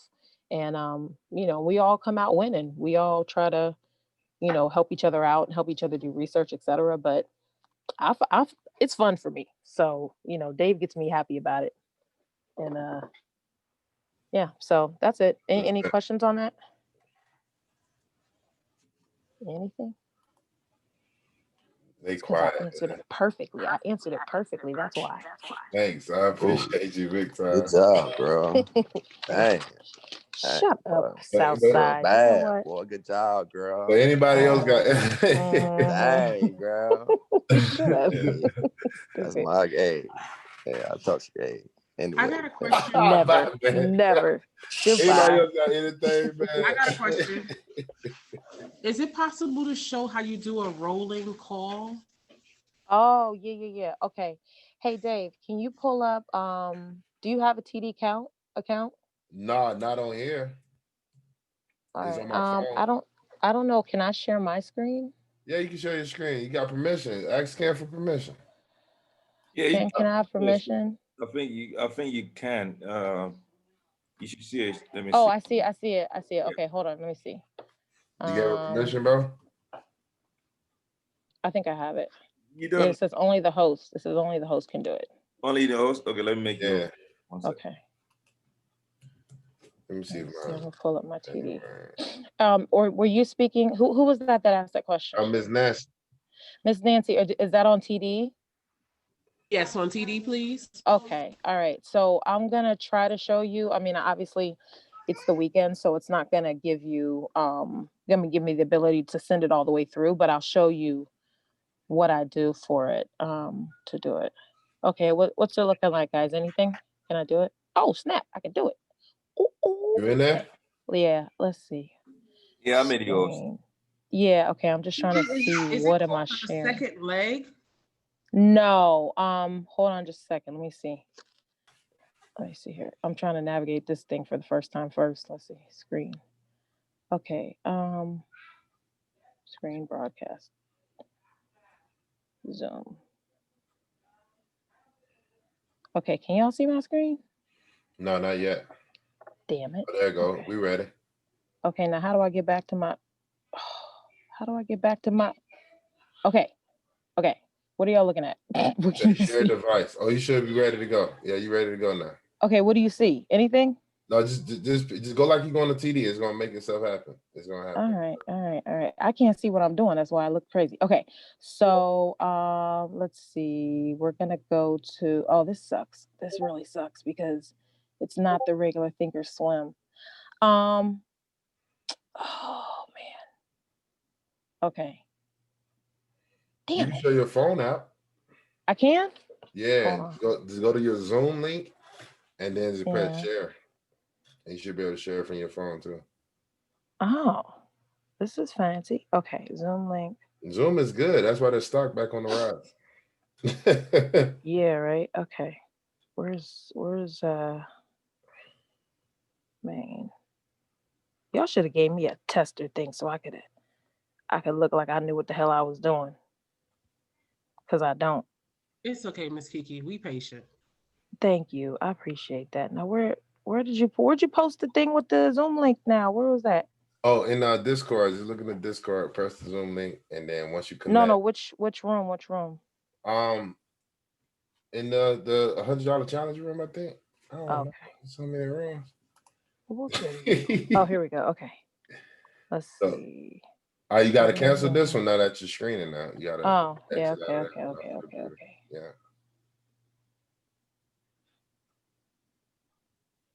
How do okay, stop share. There you go. Boom. Now. That did it. Okay. All right. The host will let me in soon. Let me in. Let him in, Ken.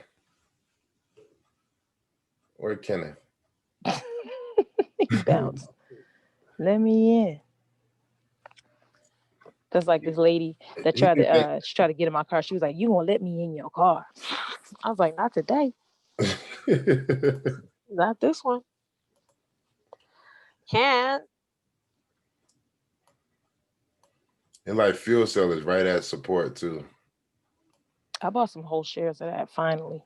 And they got a gap to fill. It's gonna go back to 19. It got a gap to fill between 18, 35, and 19. And well, I got it. I mean, it got gaps all through here. So you're gonna see a nice run from fuel cell. I got it at like $11, but I wish I got in at $6 when you was whining about it. I was trying to get y'all on the money. I was like, yeah, but you know what? I didn't know if it was gonna be one of these legit, or if it was just gonna be something, you know. Yeah, that was fire. That was fire, man. Yeah, I know, Dave. It was fire. I know. Everything you do is fire. Not everything. I messed up on, you know. What's target price on fuel cell? $9 million. Mine was $20, but it looked like it's gonna bust across that 20 next time it go back up there. Cause it was above $9 million. It was above 20 for the whole 13th. On the 13th date, it was above 20. It was partying up there the whole day. And then it finally took a dip. Oh no, that's the 12. No, it was pre-market. In pre-market, it was above that 20 strong. And as soon as the market opened up, it took a dip, came back and retested that 20, and then that's when that breakdown happened.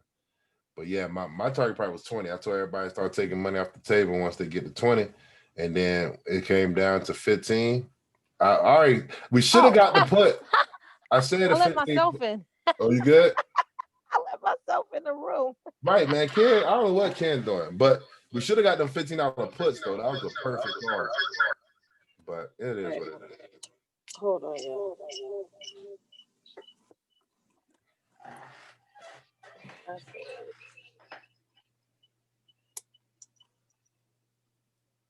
But we was at fuel cell since $3. But then when I reiterated, it was $10 and some change. So okay, can y'all hear me now? Yeah. Oh, don't sound so excited. I'm excited. You know what? Okay, now it says I need help. Oh my God. You know what? Now it says I need to be added in again. Oh my gosh. No. Where Kenneth? Let me call this dude, man. We getting to the 7 o'clock hour, man. Call this dude, man. Okay, let me see.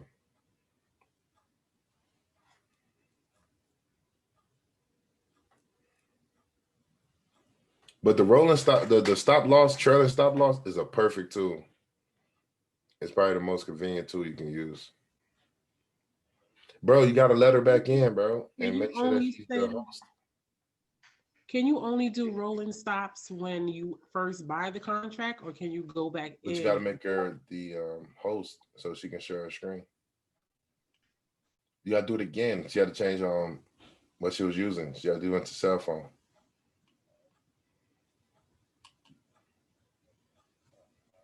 All right, Matt. What are you saying, Ms. Nancy? I was saying with most of these platforms, can you do a rolling stop when you already purchase the contract or the share, or do you have to do it at initial buy? You can add on the rolling stop on at any time. I know Webull, they have stop losses, but it's not like the one that we're about to explain now. The best thing about this trailing stop loss is that the price keep going up by itself. Like you can set it. Now, I mean, if it break above each resistance, you can have the resistance set. And then that's the advantage. So if it come back below, instead of you taking it at a bottom 30, or me, if it's break 30, I got to move my stop loss up. And then when it break 100, I got to keep moving my stop loss up. With this, you can have it set already. So if it go above 400 and your last trailing stop loss is at 400, once it come back below, like, or try to test that area, it's going to sell it automatically for you. So that's the advantage. And I think TD the only one that got it, I think. So you could do that support and resistance. When it hits the resistance, you could do that. You could set that up in your play that it'll hit the trailing loss. Or I thought No, you gotta buy. I think you gotta execute the contract first. Like you gotta buy the contract and then you can put your trailing stop loss in. Oh, you talk about buy price? They got a buy price too. I don't know if you can use a combination though. That's interesting. That would be dope. Let's see what. Can you send me a video of a trailing stop loss on TD? Because I'm a visual learner. I think I understand what you're saying, but I won't certify that I totally understand it until I see it. No, 100%. I understand what you're saying. That'd be dope if you could do that ahead of time on both ends. Like you can, because they got the trailing stop and you got a buy. So if the price gets to a certain point, it automatically buy it for you. So if you can do that beforehand, oh man, you definitely gonna be in, looking great.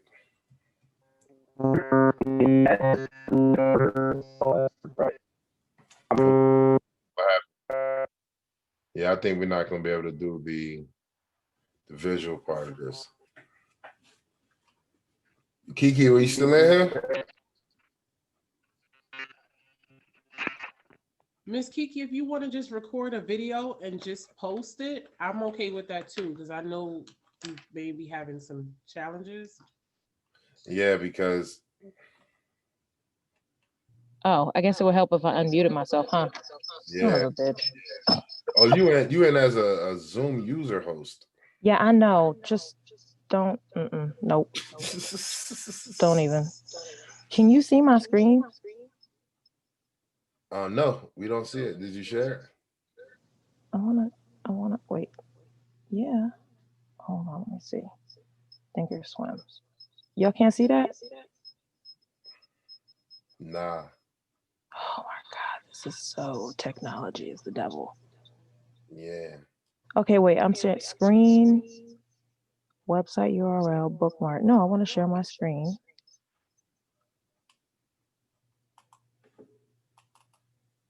It says iPhotos, WebEx, Meet, Zoom. Oh, I want to share it with Zoom. What the devil? Nothing? Y'all don't see nothing? Let me see.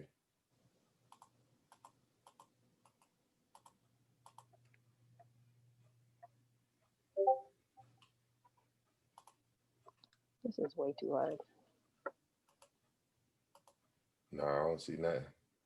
This sucks so bad. It's cool. It's cool. I sent her some. Well, I tried. All right, so I'll make a video. You need some content, bit dog. You getting big. I put some content up. I put out how to not buy a terrible strike price. I thought that was very informative. That's very. Thank you very much. I was proud of that. Start broadcast. Did it do it? Oh, did it do it? Oh, yeah, I did it. You're in that like. Okay. Can you see that? Nancy? Yes, I see it. Okay. All right. So you go to Kroger. You're gonna go to the strike price or the strike or the option contract that you have, right? You see how on the bottom it says exercise position, exercise option, and then above it says create rolling order. This is not TD Ameritrade. This is Thinkorswim. Yeah, this is Thinkorswim. TD Ameritrade, I haven't seen that option on that. This is the same. I mean, it's not the same platform. It's the same TD Ameritrade, but this is the Thinkorswim platform, which is more like what traders use. Okay. Okay. Because I think on TD Ameritrade, it's called close. When you go to close position, you can go in and add another position. It's called add a second leg. And I think it's the same thing because it took the money that I had left on my last contract and it put it towards the new contract that I you rolled over the contract. That's the purpose, right? Yeah, Yeah, no, the hold on trailing just a second. stop loss is different from rolling over your contracts. No. I know that, Okay. Dave. I know those are two different subjects, but I was just confirming with Kiki because I don't have Thinkorswim. I just have a TD Ameritrade platform, and so some of my contracts was gonna expire on Friday. So what I did was add a second leg because I was just playing around with it because I had asked Miss Andrea because she had posted it in the chat, and I think that's what it is. But I'm gonna download Thinkorswim. So I saw what you did. So thank you so very much. Yeah, 100%. That helped? It did. Okay. But you can do it there and you can choose the add option and it'll automatically populate one, but you could change it if you want to. Okay, thank you so very much. You're welcome. Well, definitely, man. But yeah, man, I think that's pretty much it, guys. I appreciate y'all joining, man. It was a long session, but we trying to shorten them up. But I guess it looked pretty good. So I appreciate y'all. You know what I mean? Anybody got questions from, hey, y'all be so quiet, bro. Like, I need some energy, bro. Like, y'all football team lost? That what happened? We right now, man. 3-0. Yeah, let me go check them out, man. But yeah, man. I have a question. What's If you up? haven't, so if you haven't started in the $100 challenge, you want to start now. What's the best way? I mean, because some plays are already out there. So, like, where would you start? Are you already familiar with options? Yeah. Mm-hmm. Oh, perfect. Just jump in when you see them. Do you have access to the spreadsheet? Yeah, I'm just saying, like, now you all already have some calls and things already. No, you cool. Just we're still early. There's no real time limit of when to jump in and when to jump out. We just record your the plays that we put out. Keep up with your percentage and just boom, just start from there. Okay. Yes, ma'am. So I would start with the new plays. I'm just not the ones you already got out. Yeah. Start the new stuff that's coming out throughout the week. Okay, cool. Yeah, because Ken been on fire though. I'm not gonna gas you. It's been pretty much easy. He made it real easy for us. Okay. I mean, Kim was like smoldering. He wasn't like a full flame. Kind of like, like once the campfire like starts to kind of go out, you can blow on the ashes and it'll kind of light up again. It'll come back like alive. Yeah, like that. He's been like that. For real. But anybody else got anything? Hey. Yeah. What's up, bro? Yo, can you hear me? Yeah, I hear you now, bro. Hey, did I miss something? So what you were talking about trailing loss? What's the difference between that and just setting like a limit order? The limit order is when you're ordering the contract. A trailing stop loss is when you're already in the contract and you want to trail the percentage up. And so you want to lose. Right, but I'm saying you already have a contract and you just set a trailing order is before you have a contract and you just want to order it once it gets down to the price. It allows your stop to move up. Oh, okay. By a percentage. So if you, let's say, you bought in a stock at $10 and you put your stop loss, you wanted it to go down no lower than 8, but now the stock goes up to $15. Well, you obviously don't want it to fall back to 8 because you want to get some of that percentage. So maybe you want to move it up to 10. So you can do a trail stop, set it at either a percentage or you can set it at a dollar amount. And like, say, if you don't want to lose any more than 10% of the profit you just made, you set your trail stop at that 10%, but it will continuously go up as the stock price goes up. Okay, I got you. I guess maybe I'm thinking of like when I sell them, like after I buy a stock, an option, whatever, I put a sell order, you know what I'm saying? For like a limit to say for a certain percent. Right. Yeah. Well, like it hits this. But I mean, there's different types of stops. What platform do you use? I use E-Trade and Webull.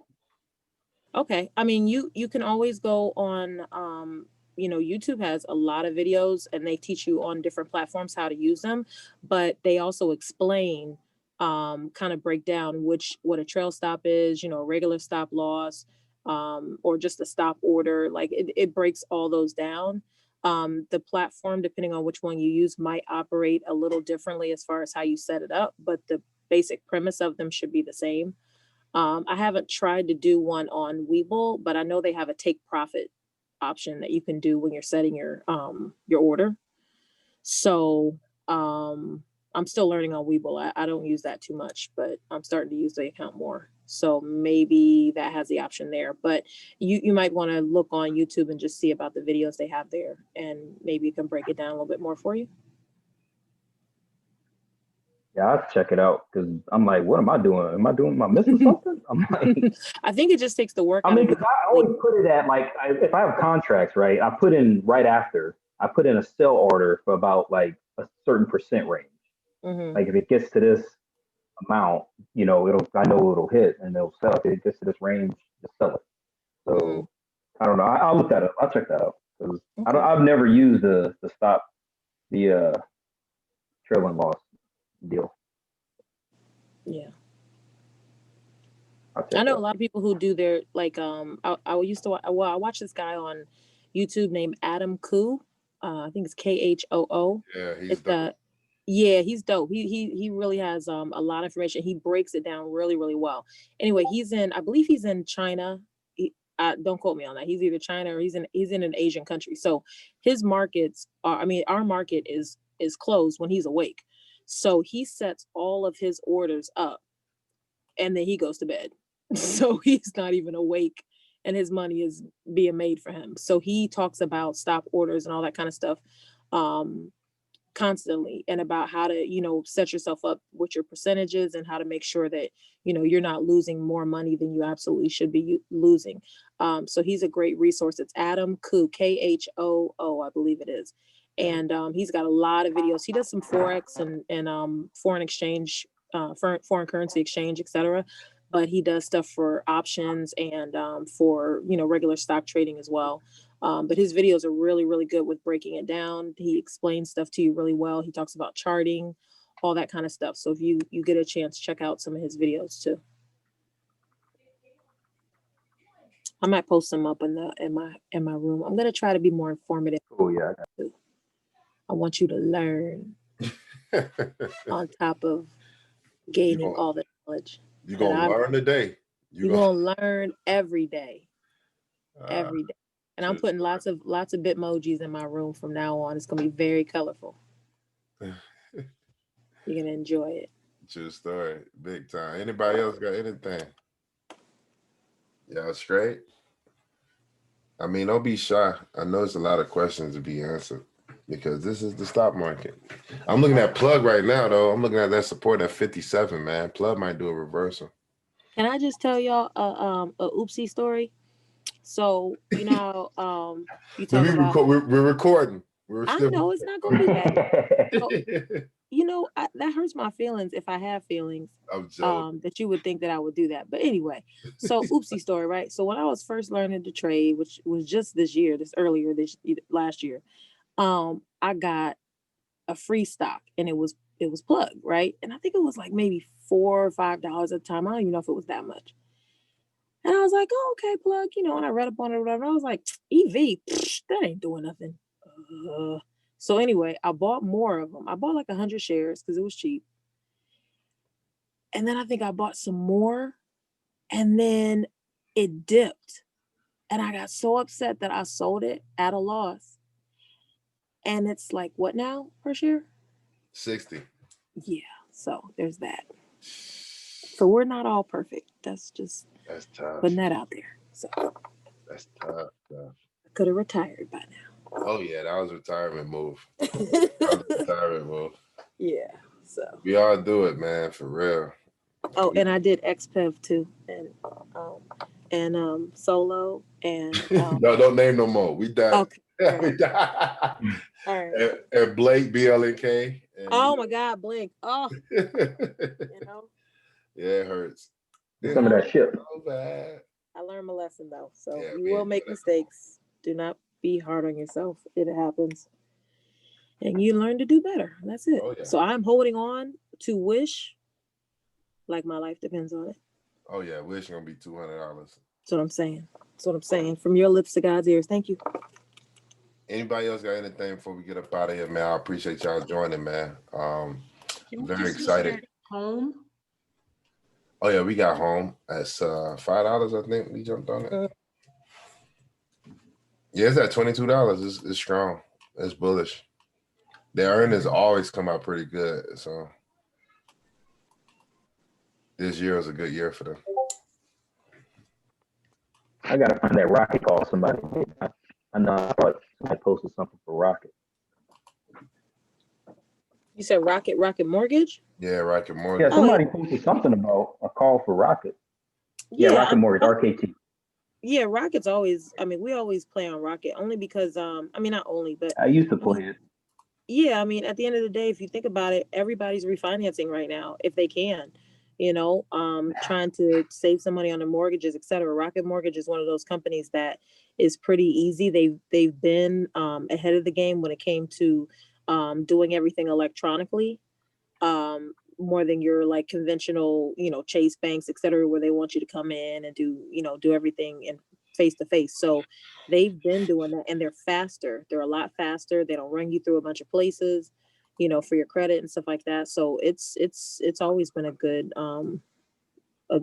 deal. But I think as of late in the last 6 months or so, it's definitely their next earnings should be great. Should be excellent. Should be crazy. Yeah.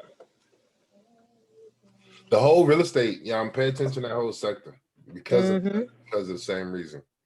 Yep. Because if something gonna run with Rocket, we gotta find it, and more than likely it's gonna be cheap. And that's partially why the banks were doing so well. Like in this last couple of weeks, the banks were doing pretty good because of that. I mean, if you think about you got a house and you're trying to hold on to it, the best thing you can do is try to refinance it, and then you at least can go maybe a month or two without having a payment. You know what I'm saying, on your refinance. And then once you refinance, you're going to get the lower interest rate because the Fed lowered its rate. So the interest rates are like 2%, 2.5%, something like that, and then, the person has more of a chance of holding on to their home. And a lot of times too, when they refinance, they get cash out of their home. So you take cash out, refinance, they get, $20,000, $30,000, $40,000 that can float them for the next, few months to get through, and they're able to, survive. Yeah. So a lot of people who had homes, I know I live in New York, and the homes out here are crazy for the price. So if you have any equity in your house and you're able to refinance that and get some of that money out, guarantee you people are doing it. I think people are refinancing just because of that. No matter if they can pay it or not. Yeah. Everybody's refinancing and get that lower interest rate. Yeah, because if you can refinance and get some of the equity out of the house that you already paid into, and worst case scenario, you're gonna walk away from that house anyway. It might mess your credit up, but if you get, $100,000 out of it, that gives you enough money to go. You can move to another state. You can, put some money down on something else. Maybe the wife finances it instead of the husband the next time because her credit's not messed up. Whatever. People are crafty. They'll figure out whatever to do to survive. It's the time to be crafty. It's time to be innovative. Yep. And New York got some hustlers, so I'm sure a lot of people is making money. You don't think the big companies out here doing the same refinances techniques? Like they doing the same exact thing, bro, with commercial buildings, with whatever. Like people, that's why the bank's moving. It's not about always the small money. The big money make things move.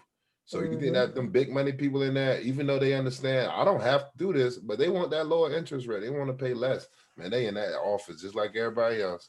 Yeah. Rich people take advantage of these, and that's why they continue to hustle.